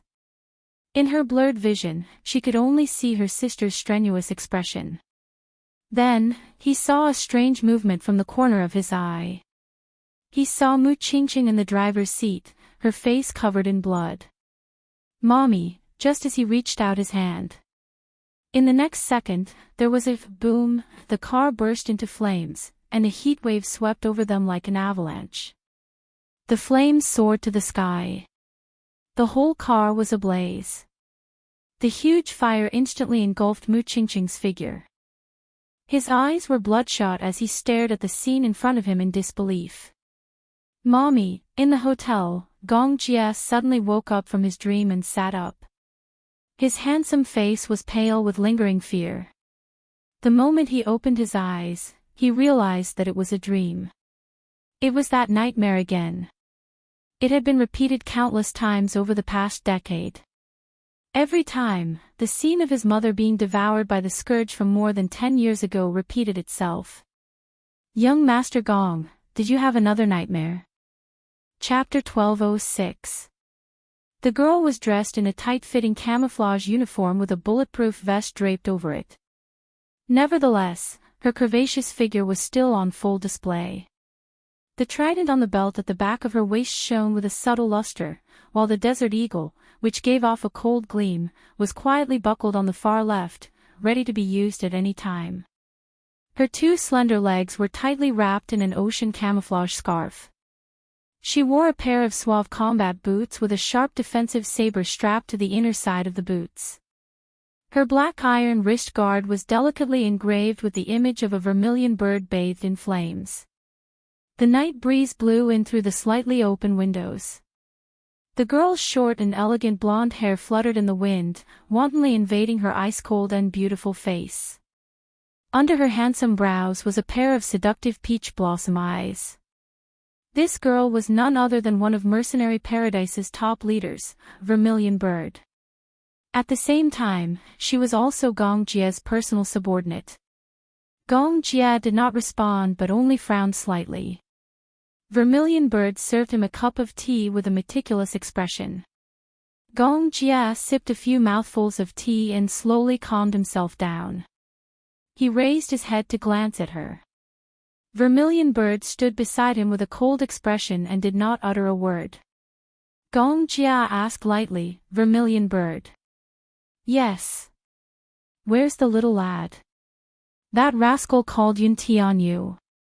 She answered, "Yu is on his way to the target location as a hostage exchange." "When do we take action?" "Tonight. We'll set off in the wee hours of the morning to carry out the rescue." Gong Jia asked again, "Has the location been successfully located?" "We've already obtained the precise location. Our men are all present. We'll set off in the wee hours of the morning." Gong Jia cocked a brow and curled his lips into an amused smile. That lad is really something. It turned out that Yun Tianyu had made ample preparations before he became a hostage exchange. He was equipped with a GPS device from head to toe. His necklace, watch, and even buttons were implanted with a mini GPS device. Alas, Mu Lianjue's men were very cautious. After all, they were from the military and were highly vigilant. Hence, they removed all the GPS device from Yun Tianyu's body. Yun Tianyu, however, was not surprised as he had already expected this. These were just bluffs to dispel those people's wariness. Earlier, when Yun Tianyu returned from the Mu residence, while treating his wound, he instructed a doctor whom he had worked with to implant a nano-positioning chip into the skin of his shoulder. This nanochip was a super chip that he had developed. It was anti-shielding and had a very strong positioning ability. It could be controlled within a range of 100 meters. Which was practically a black Yun Tianyu and had yet to be developed. He guessed that Mu Lianjue would use a high-tech shielding device to block all GPS signals in order to deceive others. However, those shielding devices were completely useless against the super nanochip he had developed. Even 100 secrets would have a flaw. One Mu Lianjue. Mu had Mu. By Mu's, Mu was. Even if there was one, it would be blocked by the device. In such a large area, it was like looking for a needle in a haystack to find a hidden spot for the hostages. Chapter 1207. If Mu Lianjue got angry, the hostages' lives might be in danger. He had many concerns about this. Hence, after much consideration, he decided to propose a hostage exchange. That was because he had a nano chip on him, so the anti-jamming device was useless. If he exchanged with his mother, at least his men would be able to track their location and infiltrate the place. He would not take the risk if he was not fully confident. He told Mu Yaja all his plans. Mu Yaja thought about it for a while and felt that the plan was feasible, so he agreed to it. Early the next morning, Mu Yaja would hold a board meeting and sign the share transfer document with Mu Lianjue. Before that, they had a full 10 hours to carry out the operation. Vermilion Bird thought coldly, 10 hours. That's enough. Her company would only need an hour to resolve this matter perfectly and bring the two lads back safely. Of course, it was not just a company. Gong Jia and Vermilion Bird arrived at Liji's headquarters. The meeting room had been temporarily changed into a battle command room. When they opened the door, they saw two companies of mercenaries standing in the meeting room. Mercenary Paradise's other ace leader, Anjie, was also present. The two companies that were present, added together, only had a total of 30 people. However, these 30 people were not to be underestimated. A month ago, there was political chaos in Libyson. Mercenary Paradise accepted the request and sent out 2 companies, which easily annihilated the armed forces of thousands of rioters. No matter how strong a team was, in front of the ace mercenaries of Mercenary Paradise, they would be unable to withstand a single blow. It would be difficult for them to even stand a chance. This was also one of the reasons why Mercenary Paradise had been the leader of the mercenary groups for the past 10 years, with no one able to shake their position. Vermilion Bird clapped her hands and walked to the conference table to gather everyone. She then simply assigned the operation plan. Angia was in a camouflage uniform, but his handsome face was full of unruly contempt. In fact, as one of the 4 ace leaders of Mercenary Paradise, he was undoubtedly powerful. It was just that this operation was not difficult and did not require him to be involved. However, in order to ensure that nothing went wrong, he was also assigned to the operations department to participate in the plan. He crossed his arms and leaned against the door. His face was expressionless as he held a cigarette in his mouth. He looked frivolous and frivolous. After announcing the plan, the Vermilion Bird coldly shouted, "Is everything ready?" "Ready. Move out." On the side, Lisa stood up quietly. She lowered her eyes and lazily hugged her wrist joints, making cracking sounds. Everything was prepared in an orderly manner, as if there was a special kind of tacit understanding between the 2 of them, which happened to coincide with each other. Vermilion Bird walked up to Lisa. "Lisa, you sneak in and fight first. Take your men and retreat first. Leave the rest of the battlefield to me. Understand?" Lisa curled her lips in silence. She did not respond, but gave her an understanding look. Vermilion Bird had sent Lisa to lead the infiltration because she believed in her combat ability. Gong Jia walked into the CEO's office. The moment he opened the door, the room was empty. The CEO's office was designed according to Yu Yu's design. However, it was always used by Li Hanlin. Usually, Yu Yu worked in his study. It was not until recently that he moved his office to the CEO's office. Gong Jia walked to the bookcase. It was a row of reference books. Chapter 1208. He casually picked up an English reference book and flipped to the first page. It was filled with Yun Tianyo's footnotes. His neat and tidy English handwriting was delicate and beautiful. The corners of Gong Jia's eyes twitched violently. This child was truly heaven-defying to an indescribable extent. He could already master a foreign language so skillfully at such a young age. Then again, it made sense. Programming required a strong foundation in a foreign language. Gong Jia wondered if this child had a genetic mutation. In a way, this child's talent was already beyond the realm of mortals. Gong Jia placed the reference book back on the bookshelf and surveyed the high-tech office. His gaze was attracted by a huge poster on the wall. It was a portrait of a celebrity. This was a set of fashion photos taken when Yun Shishir and Gu Xingze were interviewed by a magazine back when they were filming a movie. The stylist and photographer were the best team in the industry. Hence, when this set of posters was released and exposed on Weibo, it attracted a lot of attention. This set of posters was so popular because the stylist posted 2 photos before and after the retouching on Weibo. One was the original photo, and the other was the edited version. The photos were exquisitely taken. In addition, other than the overall rendering of the images, Yun Shishir's face could be omitted from the post-production digital embellishment. In the entertainment industry, many celebrities relied heavily on makeup and strong post-production for their photo shoots. For example, Han Yuyin's shortcoming was that the outline of her eyebrows was not deep enough. When taking photos of some international celebrities, a lot of effort was needed in post-production. Yun Shishir was different. The post-production adjustments to her face could be said to be imperceptible. What was more amazing was that her makeup was very light and thin. Her facial features were still exquisite. There was an uproar in the industry. Yun Shishir's beauty was also sought after by many international celebrities. Hence, Qin Zhou's hands were sore from accepting endorsements. This set of posters was the one that Yun Tianyu was most satisfied with. The overall style was a fresh garden style. She wore a pink dress with rose embellishments, which made her look pure and graceful.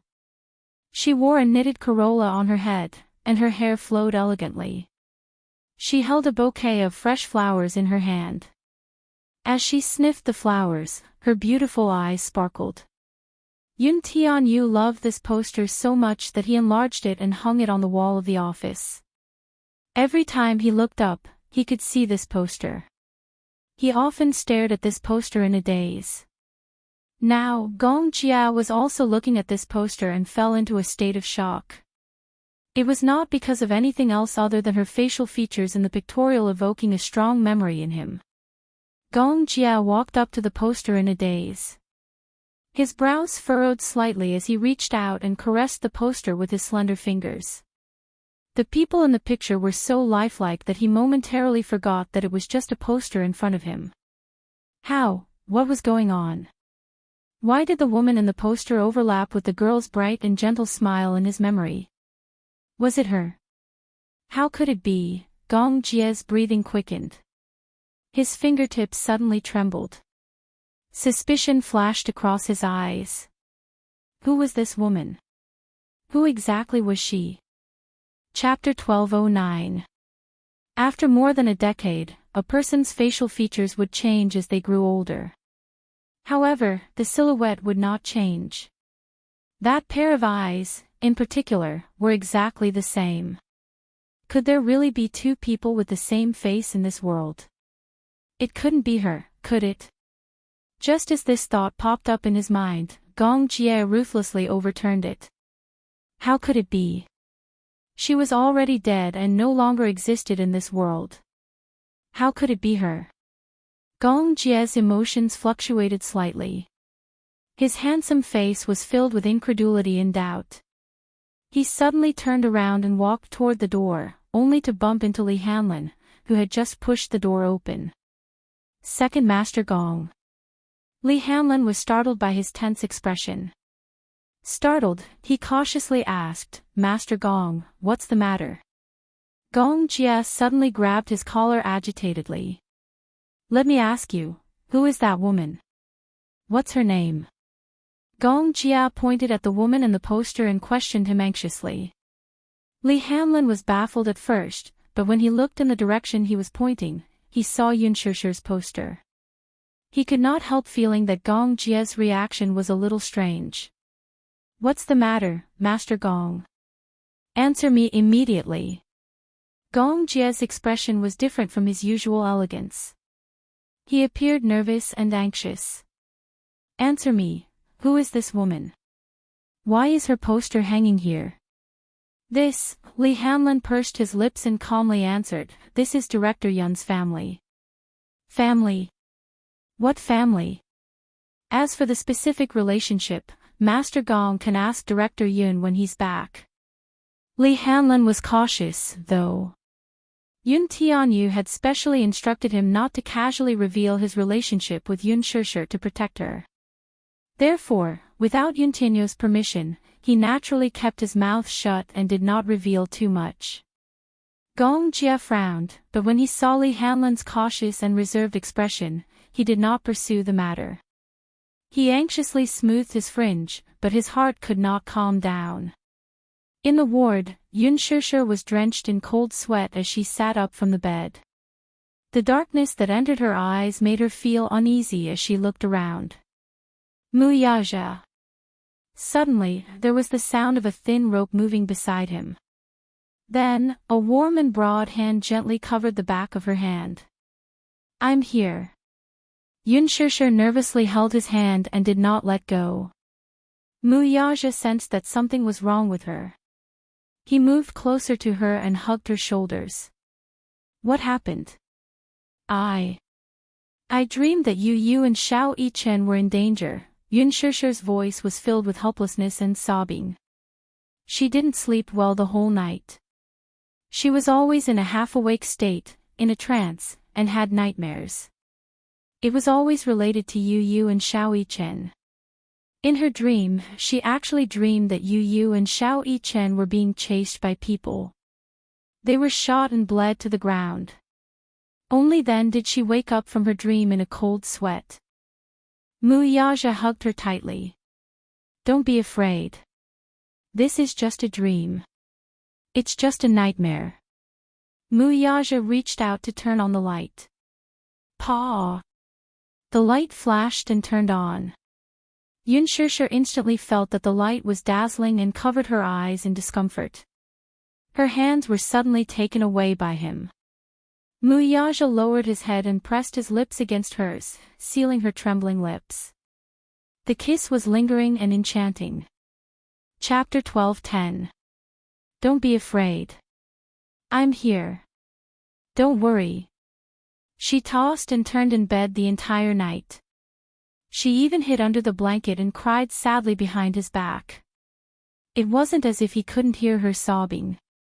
His heart ached. He was also worried about Yu Yu and Xiao Yichen's safety. Previously, he had repeatedly asked Yu Yu if he needed to send more men to participate in his plan. Yu Yu had the demeanor of a king. He waved his hand and said casually, "No need. Daddy's men aren't good enough. Daddy just needs to protect Mommy. That's enough." In other words, he was telling him that his men were well trained. This was undoubtedly a shot of confidence for him. Therefore, his most important task now was to stay by her side and accompany her without any distractions. This was what he had promised Yu Yu. He had to do it. Yun Shishir was shocked. She closed her eyes and her breathing quickened. Under the light, there was a faint tear at the corner of her eye. It was hard to notice. When I was 9 years old, I lost my family and had nothing. I've already tasted the pain of losing a loved one. So now, I can't lose Xiao Yichen and Yu Yu too. Mu Yaja frowned slightly. He might not be able to understand Yun Shishir's uneasiness and worry as a mother. However, as a father, he also felt inexplicably anxious and worried. However, he needed to deal with this matter calmly. The first thing he needed to do was to stabilize her emotions. Shishir. He lowered his head and whispered her name. Yun Shishir looked up and heard him say in a deep voice, "When the two little guys come home, let's get married. Let's get married and be together forever, okay?" Yun Shishir looked up in shock. She was obviously shocked by his words. Was this a proposal? He held her hand, bowed his head, and gently kissed her fingertips. He said tenderly, "I've thought about it carefully. I don't want to delay the marriage any longer. When this is over, let's get married and be together for the rest of our lives." Yun Shishir opened her eyes in a daze. For a moment, her heart was filled with mixed feelings, and she found it difficult to digest. "Promise me, Don't let your imagination run wild." Yun Shishir was still in a daze. Mu Yaja suddenly felt a little nervous. What happened? He turned her shoulder and looked at her inquisitively. "You don't want to?" Yun Shishir shook her head. "I just couldn't believe that such a day would come. Trust me, there will be." Mu Yaja kissed her gently and pressed against her forehead. He promised, "There will be." In the underground warehouse, Yu Yu, who had always been a clean freak, gently brushed the dust off her sleeves. Her thin face was calm and composed, without a trace of fear. Outside the iron prison, a few soldiers stared at her with their mouths agape. This child was way too calm. Her face was indifferent and expressionless. If it were any other child, they would probably be wailing in panic by now, wouldn't they? "Hey, kid, I didn't know that you're a clean freak." A man couldn't help but tease. Since they were guarding the two children, they naturally let down their guard. Yu Yu glanced at them coldly and asked, "What time is it? Why are you asking about the time for no reason?" It's 12 o'clock. Chapter 12:11. Mu Yi-chen turned around and looked at him in surprise. Yu Yu pursed his lips silently. It was not that he had a timer on him, but he had been silently calculating the time in his head ever since he was locked up. Although it was impossible for him to be accurate, it was not far off. In this aspect, his concept of numbers was unbelievably sharp. The man was stunned. He looked down at his watch and was shocked. 11:30 a.m. Not a minute off. The man frowned suspiciously. How did this child know the time so accurately? Could it be? Thinking of this, he opened the cell door and walked in front of him. He searched him from head to toe but did not find anything suspicious. The man was even more surprised. Hence, he asked, "How did you know what time it is?" Yu Yu said lazily, "I guessed." The man was still skeptical. He felt that there was something fishy, but he could not find any loopholes. He could not help but pat his face. "Kid, I'm warning you. Don't play any tricks. Do you understand? Even if I play any tricks, what can you do to me?" Yu Yu raised his eyebrows and retorted coldly. There was a hint of mockery in his cold voice. It was undoubtedly a provocation to the man. The man laughed coldly and used the way he usually used to scare children to scare him. "So what? I can kill you and feed you to the dogs." Mu Yi-chen was furious when he heard this. However, Yu Yu said casually, "If you kill me, you'll die with me." The man was stunned, but he said disapprovingly, "Why do I have to die with you?" "Because I can't die. Otherwise, how can your master use me as a hostage to get Mu Corporation's shares?" Yu Yu's lips curled into a mocking smile. The man was so shocked that his jaw dropped. It was not easy to fool children these days. They were all cunning. The man snorted. "Good. Kid, you know a lot. But there's one thing you're wrong about. Hostages don't have to be kept alive. By the time Fourth Master gets the shares of Mu Group, your life will be over." Yu Yu heard his unfriendly tone and threatening gaze, but her face remained calm. She only smiled slightly and said, "Why? You want to kill the hostage?" The man was even more shocked in his heart. This little guy looked no more than 5 or 6 years old, but whether it was his temperament or the way he spoke, they were all quite mature. The man smirked. "What's wrong? Are you afraid of killing the hostage? So, if you don't know your place and keep your mouth shut, I don't mind giving you a taste of my power." Yu Yu raised his eyebrows lazily. His eyes were as cold as stars, but it was as if he was deliberately provoking him. He mocked coldly, "Other than threatening to kill the hostage, what else do you have? Aren't you childish?"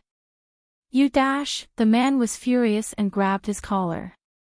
He frowned and said, "Boy, you're deliberately going against me. Do you really think I won't dare to beat you?" Suddenly, a strange noise came from behind him. The man's attention was attracted and he was about to turn around to find out what was going on when Yu Yu smirked coldly. "What are you laughing at?" The man hated his smile. It always made his heart numb uncontrollably and made him feel uneasy. "I'm laughing at your stupidity." Yu Yu straightened his back. He had an arrogant and domineering aura. He had inherited Mu Yaja's indifference and arrogance. Chapter 12:12. You're about to die, yet you're still so arrogant. Little brat, you really don't know the immensity of heaven and earth. The man smiled strangely, squatted down, and patted his cheeks. The corners of his lips curled up, and the viciousness in his eyes was like a sharp knife, merciless and bloodthirsty. He tilted his head and looked at him, then frowned and asked in confusion, "Little brother, how do you want to die?" "I can't think of an interesting way to torture you, but you're really an eyesore. What should I do?" Who's the one who's about to die?" Yu Yu mocked mercilessly. His childish voice carried an aura like that of an Azura. The man was shocked, and then his face became angry. He raised his fist in a frenzy, intending to teach this little brat a lesson. However, before he could punch him, he saw his body stiffen and then tremble violently. Without a sound, a bright-colored tattoo blossomed on his chest like a flower. Ugh! He felt that his chest had been ruthlessly penetrated. He turned his eyes stiffly and lowered his head to look at his chest that had been penetrated by a silenced bullet. He frowned, and before he could understand what was going on, his body swayed and he fell to the ground. The moment he fell, Lisa stood upright behind him. She coldly glanced at the man from the corner of her eyes and lifted her leg to kick him away. Hindrance. Mui Chen was shocked. The girl in front of him clearly had the aura of 8 or 9 years old, but for some reason, she had a dangerous aura of death on her body. An aura like that of an Azura. It was said that girls were like a flower. However, if he had to use a flower to describe her, then it would be the red spider lily. The gentleness of a demon. According to legend, the flower that willingly entered hell and was sent back by the demons, but still lingered on the road to the underworld. The demons couldn't bear it, so they agreed to let her bloom on the road to guide and comfort the souls leaving the human world. Beautiful, but deadly dangerous. Xiao Yichen looked at her in a daze. The girl had a beautiful and delicate face, softening the gentle beauty of the East and the deep European bloodline. However, her eyes were empty and cold, but filled with murderous intent, like a war machine that existed for the sake of killing. She had no 7 emotions and 6 desires. Mu Yichen's gaze trailed down and was immediately stunned by her toned and powerful muscles. No wonder he didn't notice when she appeared, even though he was well trained. What kind of cruel and terrifying training did she have to go through to reach such a level? She was like a ghost, silent and without a trace. How did she manage to sneak in without anyone noticing? Mu Yichen glanced at the corpse at her feet with lingering fear. A hint of wariness surfaced on his face. Who are you? Lisa looked at him, and walks to him. You, Shu, Lisa glared at him coldly. She put her finger to her lips and silently signaled for him to keep quiet. Big brother, she's my bodyguard, replied the boy blandly. Little Yichen. An 8 or 9 year. Just as he was in a mess, Lisa squatted down beside him, aimed the gun at the chains that locked his wrists, and pulled the trigger. Clang! The chains broke. Lisa then broke the chains on his ankles. Mu Yichen's limbs were finally free. Lisa walked to Yu Yu's side and bent down. Chapter 12-13. Mu Yichen stood up and walked out of the cell. His face turned pale with fright. Outside the cell, there were a few cold corpses lying on the floor. Some of them were sitting close to the wall with their heads tilted to one side. Their eyes were wide open and red and white stains were splattered on the wall. Some of them were lying on the floor in a strange posture. Blood was flowing on the floor like a river. They seemed to have been dealt with silently. They did not even have time to react before they died. What was more frightening was that they did not struggle at all. Mu Yichen was shocked. When did this happen? Could it be that these people were dealt with by that girl? He had never seen anyone with such terrifying skills. He was actually able to get rid of more than 10 people in one go without him noticing. Some of these people were well-trained assassins. The rest were Special Forces soldiers with extraordinary aptitude in the military. Special Forces soldiers. What kind of concept was that? They were agile and had outstanding awareness. There was no doubt about their combat ability. Yet, this girl had relied on her own strength to take care of all of them. The air was filled with the smell of blood. Mu Yichen was so shocked that he could not control himself. The impact of the scene was so strong that he was a little dazed. Suddenly, Mu Yichen thought of something. He quickened his pace and looked at the corpses one by one. However, when he saw a corpse leaning against the wall, he was stunned and immediately walked over. The man leaning against the wall had a hideous and terrifying scar on his face. His expression was one of terror. His eyeballs were bulging and there was no sign of struggle. Obviously, he was dealt with in an instant. Mu Yi-chen looked at him deeply. There was a hint of pain on his face. He suddenly raised his hand and covered his eyes with his trembling hand. He felt a little sad and pain in his heart. "I'm sorry." His lips trembled slightly as he uttered these 3 words. In fact, in his world, there was a clear distinction between good and evil. There was a clear distinction between right and wrong. Initially, he was filled with hatred and contempt towards this man. However, he gradually realized that this man was different from the others. On the surface, he looked ferocious. With a hideous scar on his face, he looked like a malicious ghost. But if he didn't have this scar, he would be a kind-looking man. Mu Yi-chen had always been grateful. When he was being tortured, it was this man who came and stopped him at the right time. It was also this man who gave his porridge to them. At that time, he was injured and had a fever. It was also this man who took off his jacket and gave it to him. In his mind, the words that the scarred man had said to him suddenly rang out. "I don't have any other intentions towards you. I just feel that there's still some conscience in my heart that I can't get over." Suddenly, images flashed before his eyes. The knife-scarred man was sitting outside the iron prison. When he looked at him, there was a trace of genuine tenderness in his eyes. "I have a daughter too. She's about the same age as you. The reason why I'm doing this is to give my daughter a better life. But I realized that I seem to have taken the wrong path. I've decided that once I'm done with this, I'll wash my hands of this business." Chapter 12-14. Kid, don't worry. When the time comes, I'll secretly let you go and let you reunite with your son. You're a smart kid. Don't make a fuss, understand? Bear with it. When they're resting, I'll create an opportunity to let you go. Mu Yi-chen stood up slowly and gave him a solemn military salute. Xiao Yi-chen. At this moment, Yu had also been unchained and walked over. Hurry up and leave. Someone will be here soon. We won't be able to leave.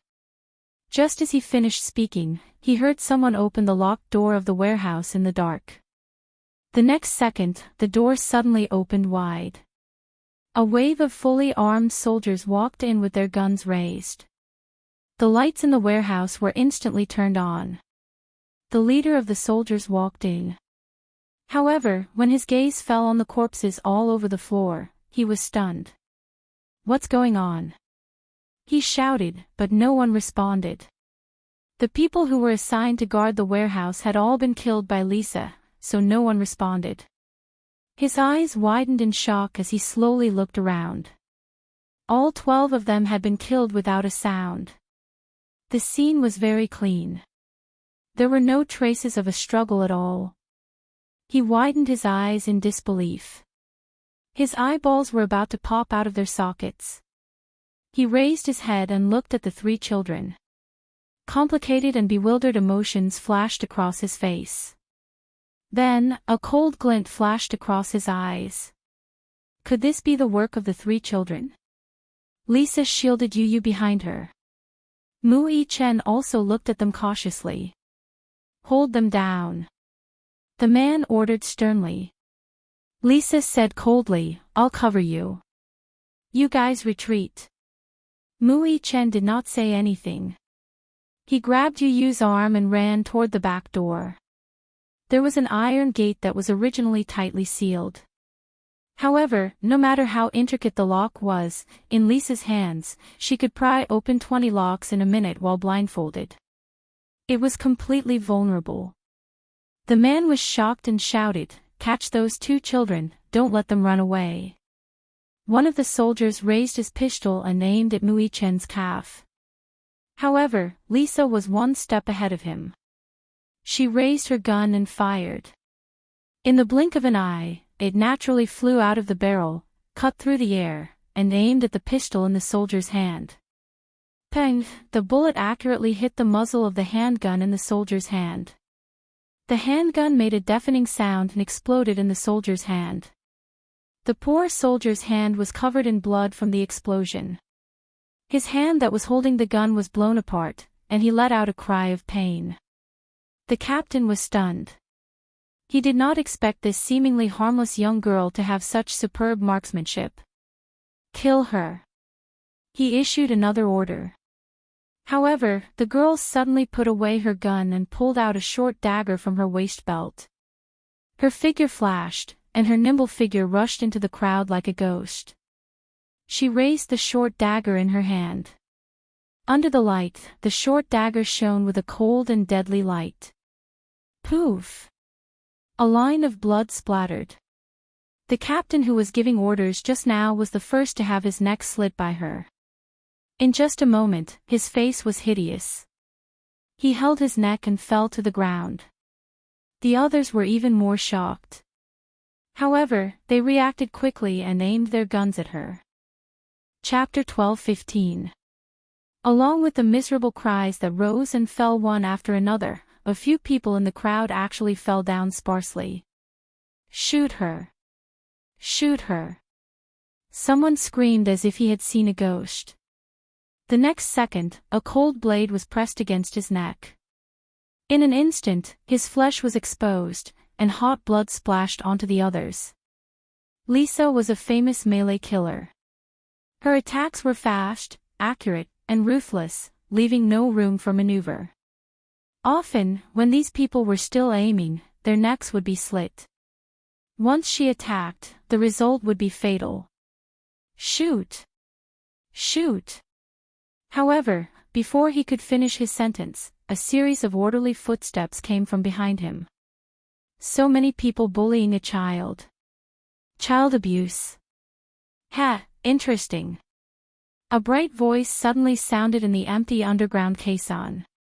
There was a hint of cynicism in his tone. Everyone felt a chill run down their spines and stood up abruptly to look around. They turned around and looked back and forth, but they didn't find any unfamiliar figures. Everyone looked at each other, obviously not knowing where the voice came from. At this moment, a poof sound was heard, and the sound of a silenced gunshot echoed in the silent warehouse. In the crowd, the man who was aiming at Lisa and was about to shoot fell to the ground.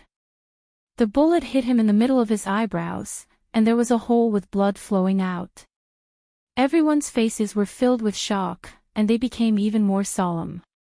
Everyone present was an elite special forces soldier, and each of them had extraordinary skills.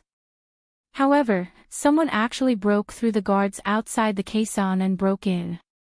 What was infuriating was that at this moment, he was like a ghost's shadow, lurking in a place they did not know, and could easily take their lives. One of the soldiers shouted angrily, "Who is it? Come out!" The voice replied lazily, "What a bunch of good-for-nothings." The ghostly voice gradually approached, and it was almost next to the person's ear. The soldier's body stiffened, and he subconsciously wanted to turn around, but a pair of hands mercilessly climbed onto his shoulders. In the blink of an eye, his throat was tightly gripped. And Jia stood beside him with a smile, holding Colt tightly with one hand, and pressed it against his temple. He whispered in his ear, "I'm here." Who are you?" Anjia smiled gently and raised his head proudly.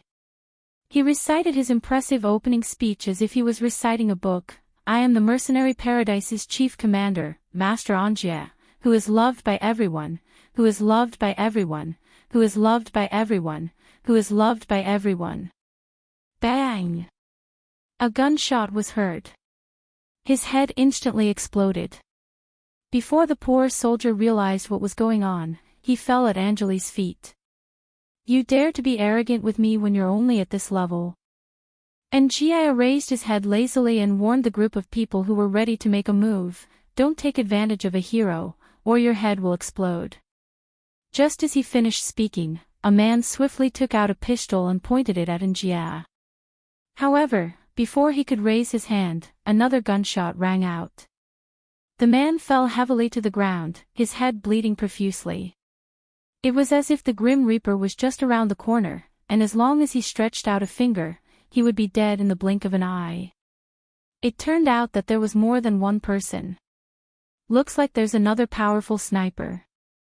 And Jiao looked at the body on the ground and sighed. Didn't I tell you not to move? Bullets don't have eyes.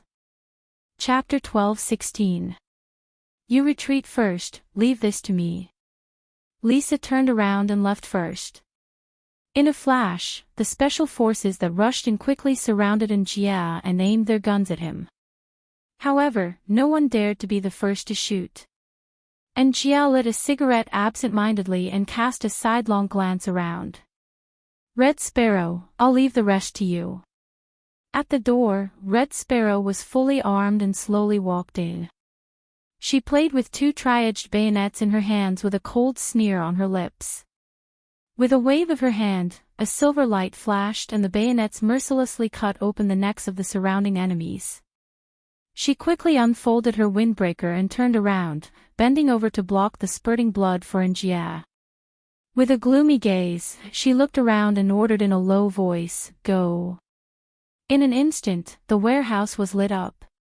A few figures rushed in as Red Sparrow's subordinates kicked open the door and barged in. Vermilion Bird leaped into the crowd. Thunder turned around, and the dagger in his hand spun rapidly in his palm. It was as if the dagger in his hand was spinning at an extremely fast speed. In an instant, he sealed their throats.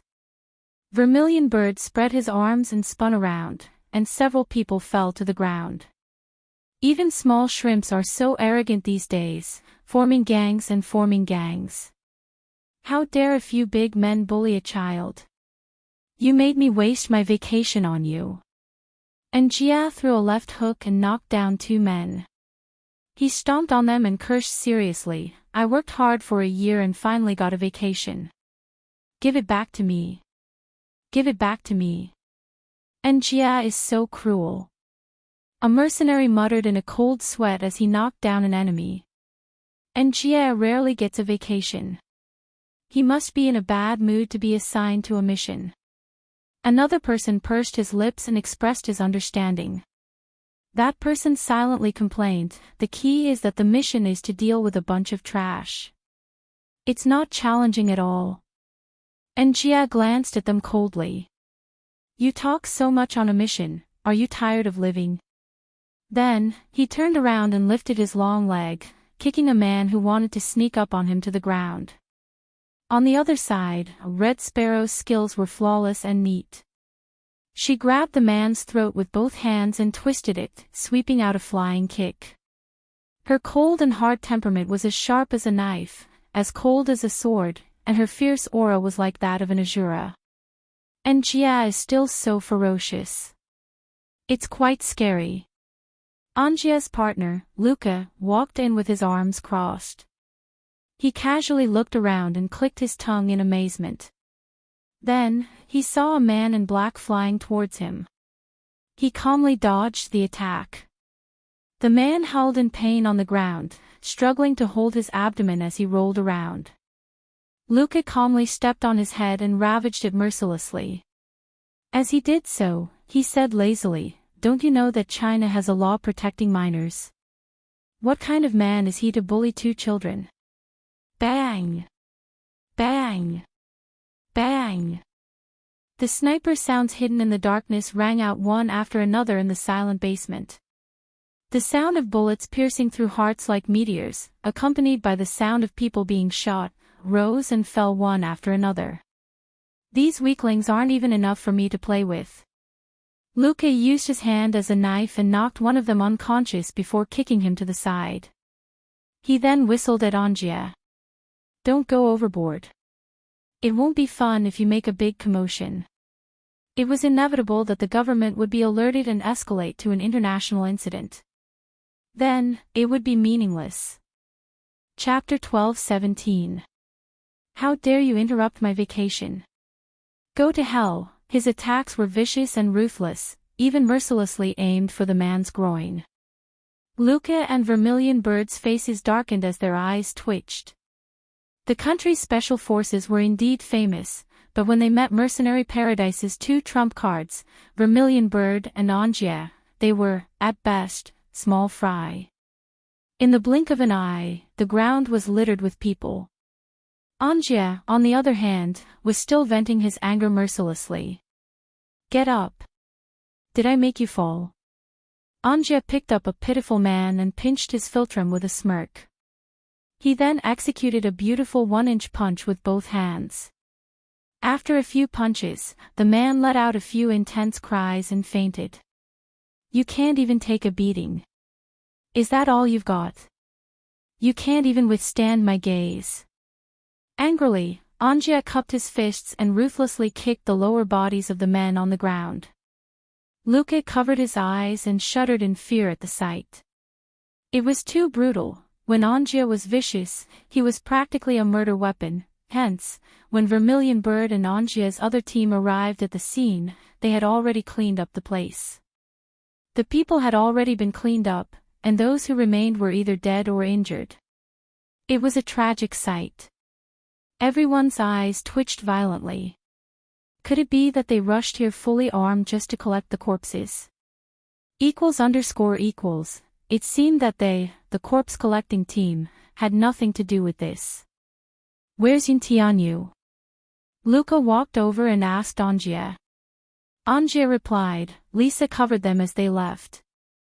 We'll gather at the bridge entrance in 20 minutes. Then, let's leave, too. Lisa covered Yu and Mui Chen as they got into a car. Mui Chen's heart was slightly at ease when he got into the back seat. He raised his head and asked quizzically, Yu, who is this girl? Lisa glanced at him from the corner of her eyes, her gaze cold. Along the way, she kept a cold face and did not say a word. If not for her flesh and blood and the warmth of her body reminding him that she was a living person, Mui Chen would really doubt whether she was a human or a robot. Yu said, this is my bodyguard. Death Guard. Mui Chen's eyes twitched. He naturally understood what a death guard was. Most of the death guards were assassins and mercenaries who secretly protected their employers. If necessary, they would even sacrifice their lives. It was a rather cruel profession. However, he never thought that this girl would be a death guard. She was still so young. Mui Chen would not have believed that such a young child could become a death guard if he had not seen her terrifying skills with his own eyes. Mui Chen looked at her with a complicated expression before shifting his gaze to Yun Tianyu. There were too many mysterious things about his younger brother. He wanted to probe further, but he could only wait patiently for the day when Yun Tianyu would confess his identity to him. But now, he could not wait any longer. Hence, Mui Chen said in a deep voice, Yu, there's something that I want you to give me an answer to when we get home. What answer? Your identity. Yu was stunned. He turned to look at him with a slightly changed expression. Okay. Yu pursed his lips. I'll tell you when we get home. He originally intended to be frank with Mui Chen when they got home. Mui Chen's heart warmed as he smiled at him. However, in the next second, there was a dong sound, and a strange sound came from the back of the car. Chapter 12:18. Swish. Swish. Two sounds were heard. Another 2 bullets pierced through the air and hit the glass, leaving 2 bullet holes. There's a chase from behind.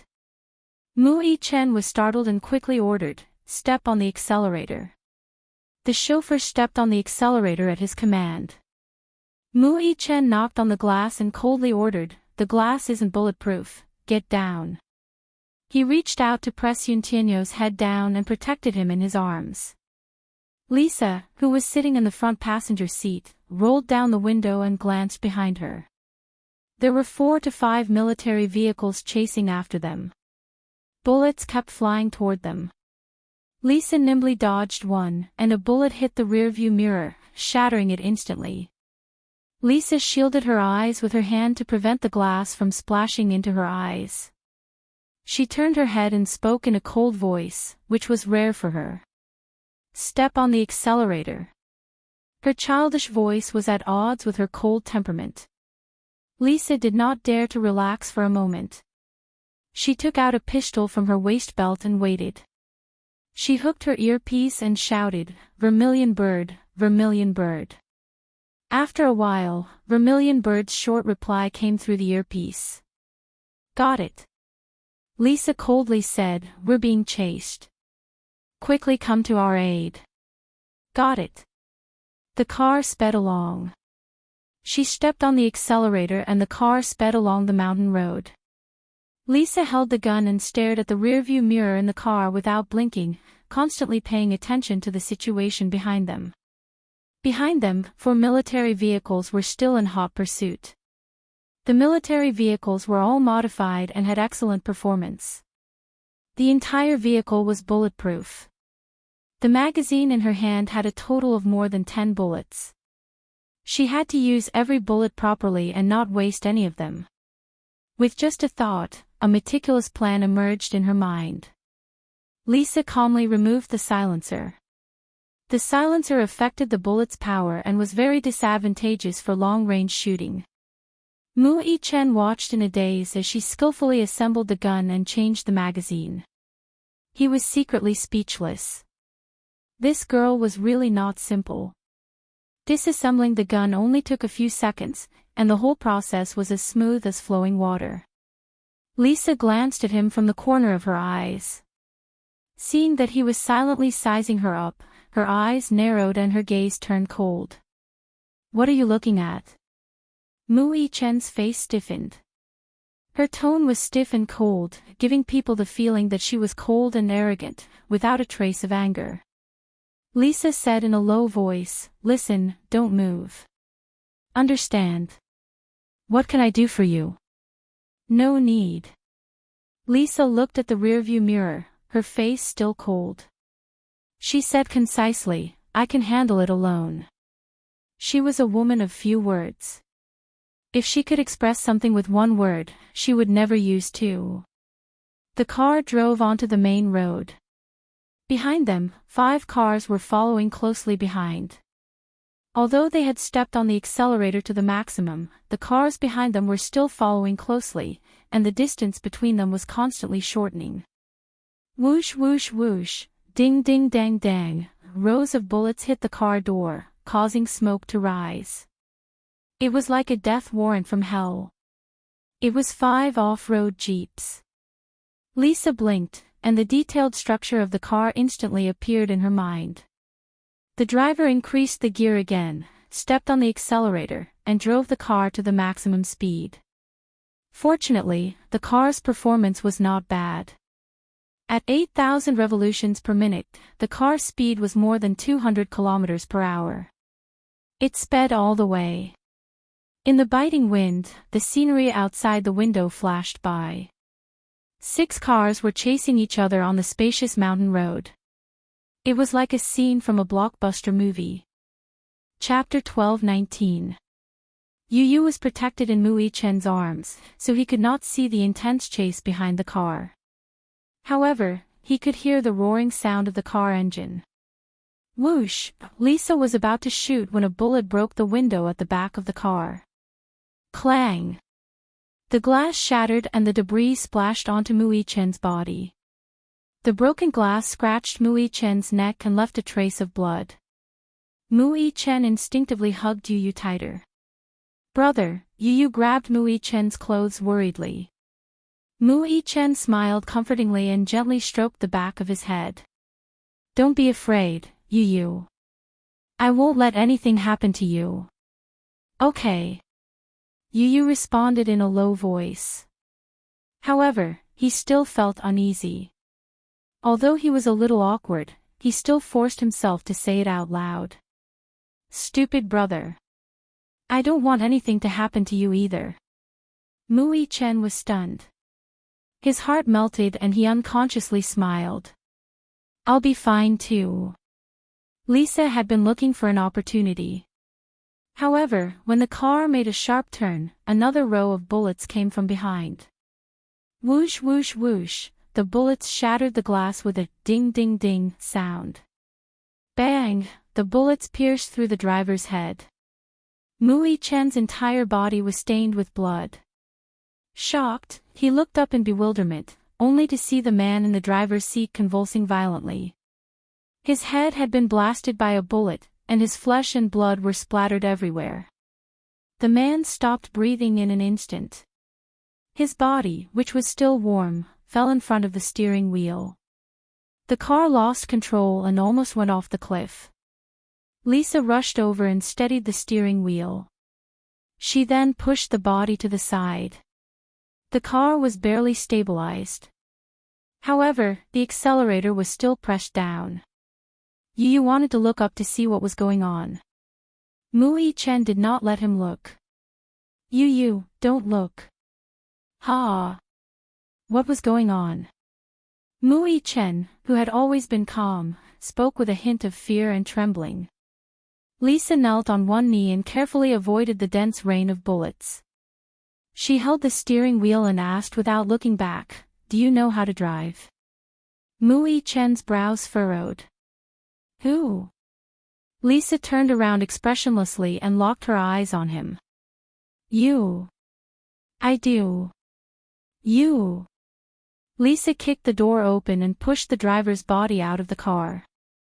Mui Chen carried him to the side and warned him, "Don't move, do you understand? Don't raise your body. There are bullets behind you. Don't get hurt. Okay. Be good and listen to me." With that, Mui Chen nimbly climbed into the driver's seat, pushed the driver's corpse out, closed the door, and quickly adjusted his seat. He then stepped on the clutch and the accelerator to raise the car's gear. His driving skills were not good. He had touched the steering wheel a little. A year ago, when he drove for the first time, he could drive very steadily. His coach praised him for his talent. It was not his first time driving, so he was not unfamiliar with it. Lisa said, "Step on the accelerator." Okay. He tried to lower his body as he increased the speed of the car to avoid the bullets coming from behind. Lisa used the back of the seat as cover. She knelt on one knee and held the gun. The next corner was her chance. There's a sharp turn in front. Be careful. Chapter 12:20. Mui Chen stared straight ahead with a cold expression. Yu curled up into a ball obediently and did not move at all. There was a sharp turn in front. Mui Chen quickly pulled the handbrake and stepped on the accelerator lightly. The car turned horizontally and horizontally. The friction between the tires and the ground caused sparks to fly and smoke to fill the air. The cars behind them also turned the corner quickly. As a result, a huge weakness was exposed. The most vulnerable part of a car's tires was the side of the tire. It was also the most difficult time to control the car when it was turning the corner. Lisa was waiting for this opportunity. She held the pistol tightly with both hands. Her beautiful eyes narrowed dangerously as she aimed accurately at the two jeeps behind them. Bang! Bang! Bang! She shot the front and rear tires of the jeep that was in front. The tires exploded instantly. As the car sped into the bend, the result of the flat tire was that the jeep jolted violently. The entire car flipped over, revealing the chassis. The corner of Lisa's lips twitched, and two more shots were fired. The bullets flew through the air. They hit the fuel tank under the car's chassis. At that moment, boom! The car exploded and turned into a ball of fire. The flames soared into the sky. A wave of fire surged over, and a tremendous force of impact swept over with an earth-shattering momentum. Mui Chen felt a burning sensation on his back. A gust of searing heat rushed up and brushed against their backs. Lisa's hair was flying wildly. She squinted her eyes. She had used 4 bullets and had 6 bullets left. Mui Chen turned the corner and stepped on the accelerator. The jeep that was hit by the explosion of the fuel tank lost control and crashed into the cliff wall. The cars behind them were obviously unprepared. The two cars collided and kissed each other intimately. At that moment, it was too late for the car to make it in time. The jeep that was almost burnt to ashes flew for tens of meters. Then, the two cars rolled all the way and broke through the guardrail at the same time. They flew out of the cliff. The three cars behind hurriedly braked, past the burning wreckage, and continued to chase after them. Lisa sat in the car and changed the magazine. Mu-I-chen glanced at her from the corner of his eye and was shocked to find a trace of blood on her cheek. "Are you hurt?" Lisa looked up coldly at him, but didn't say anything. She just quietly counted the equipment. In fact, the blood on her face was not her blood. However, she did suffer a small injury just now. Amidst the dense rain of bullets, a bullet grazed her headset and grazed her neck, causing a graze on the side of her neck. There was some blood. It was just a minor injury, not worth mentioning. For an assassin who had walked out of a bloody corpse, this kind of injury was nothing to her. Unfortunately, the radio headset was destroyed by the bullet. As a result, they lost contact. "Are you all right?" Mu-I-chen asked worriedly. Lisa didn't even look at him. She lowered her head and quietly inserted the bullets into the magazine. Her movements were smooth and fluid. In a few seconds, she was done with the equipment. Mu-I-chen held the steering wheel tightly and secretly sized her up. This girl gave off a cold vibe. She was as cold as death. Other than a murderous aura, there was no sign of life at all. In his heart, a trace of heartache flashed past. Chapter 12:21. In his mind, an 8 or 9-year-old girl should be naive and innocent. She should have a bright and gentle smile all night long. She should be playful, like a little bird. If a girl had to be compared, she should be like a beautiful flower bud that slowly bloomed with youth. She, on the other hand, was like a sharp knife. Cold and stern. Whether it was her eyes or her voice, there was no warmth at all. Mu-I-chen couldn't help but be distracted for a moment. The car swayed a little.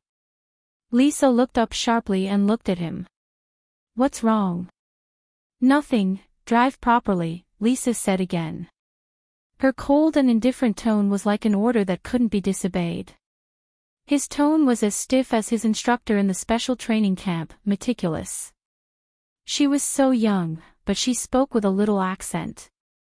Lisa looked through the rearview mirror and suddenly ordered, "Slow down." "What?" "Slow down," she repeated again. Mu-I-chen was a little confused. The car was rushing forward and it was too late to shake off the three cars. It wasn't easy to get rid of them, but now she wanted to slow down. What was she thinking? "Are you crazy? If we slow down, they will catch up again. We can't slow down." Lisa narrowed her eyes. "Don't doubt my words. Slow down. You." Mu-I-chen was at a loss for words. "Listen to me. I will guarantee your safety," Lisa said righteously. Mu-I-chen's knuckles turned white as he held the steering wheel. Beads of cold sweat seeped out of his forehead. "Why? Are you scared?" Lisa said coldly, "If you are, I will drive." Mu-I-chen pursed his lips. "Scared? You must be joking." He was born in the military and had experienced life and death situations. Why would he be scared? Yu suddenly said, "Brother, I believe her. We will listen to her." Yu's thoughts were simple.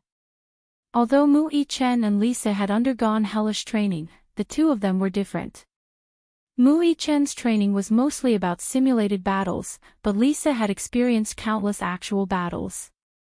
Her experience was obtained by shedding blood. In terms of experience, Lisa would not take the risk if she did not have absolute confidence. Mu-I-chen gritted his teeth. All right, I'll listen to her. As soon as he finished speaking, his eyes turned sharp. He suddenly stepped on the clutch, lowered the gear, and braked slightly. The three vehicles quickly caught up and fired at him from behind. However, they seemed to have some misgivings. If they could capture him alive, they would not hurt him. Therefore, the bullets were sparser than before. Yu remained motionless in the corner. He had never felt that death was so close to him. It was so close that it felt like it was only an inch away. One of the jeeps stepped on the accelerator and caught up with them. When it reached the side of their car, it crashed into them with a loud bang and forced their car into the middle of the road. The friction between the metal plates caused sparks to fly everywhere. There was a commotion in the car. Lisa said, "Step on the accelerator." Mu Chen tried his best to stabilize the car and stepped on the accelerator. Lisa looked out the car window. The jeep was right next to them. The window rolled down and a man who looked like a soldier shouted angrily at them, "Stop the car! Stop the car!" However, the next second, the man was stunned. The car that they had chased for so long without being able to catch up with was actually driven by a 7 or 8-year-old child. They were dealt a heavy blow. Chapter 12:22. So powerful. Hit him. Lisa said. Mu Chen quickly turned the steering wheel and hit the jeep. The two cars collided and rubbed against each other. Mu Chen turned the steering wheel again. First, he swerved inwards, then he hit the jeep hard. Lisa suddenly raised her hand and aimed at the driver's temple. She pulled the trigger and a bullet went straight through his head.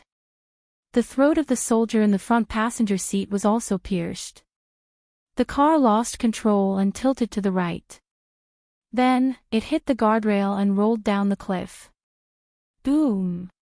A fiery light exploded in the forest along with the rising smoke. The two cars behind them caught up again. One on the left and one on the right, sandwiching their car in the middle. They were neck to neck. Lisa nimbly climbed out of the sunroof and jumped. Her nimble body immediately crouched on the roof of the other jeep. She broke the window of the front passenger seat and jumped in. Before the person in the car could react, she had already given him a concussion from her uppercut. Then, a strong hand grabbed their collar and spun the dagger in her hand. The two pitiful men only felt a chill in their throats. Hot blood sprayed on the back of the seats. The strong smell of blood assaulted their nostrils. In just 30 seconds, the 4 people in the car were taken care of. Mu Chen was stunned. F***ck. Did this girl have to be so fierce? Even fiercer than him. But, she was pretty cool. Yu looked at this scene and gulped. Then, she said slowly, "It's too scary to marry such a girl." Mu Chen was silent. At this juncture, he was still in the mood to joke. Yu seemed to understand his gaze and said seriously, "I'm not joking. Don't you think she's very violent?" Mu Chen pondered for a moment and admitted, "Yes, she's very violent." Not only was she violent, she was very violent.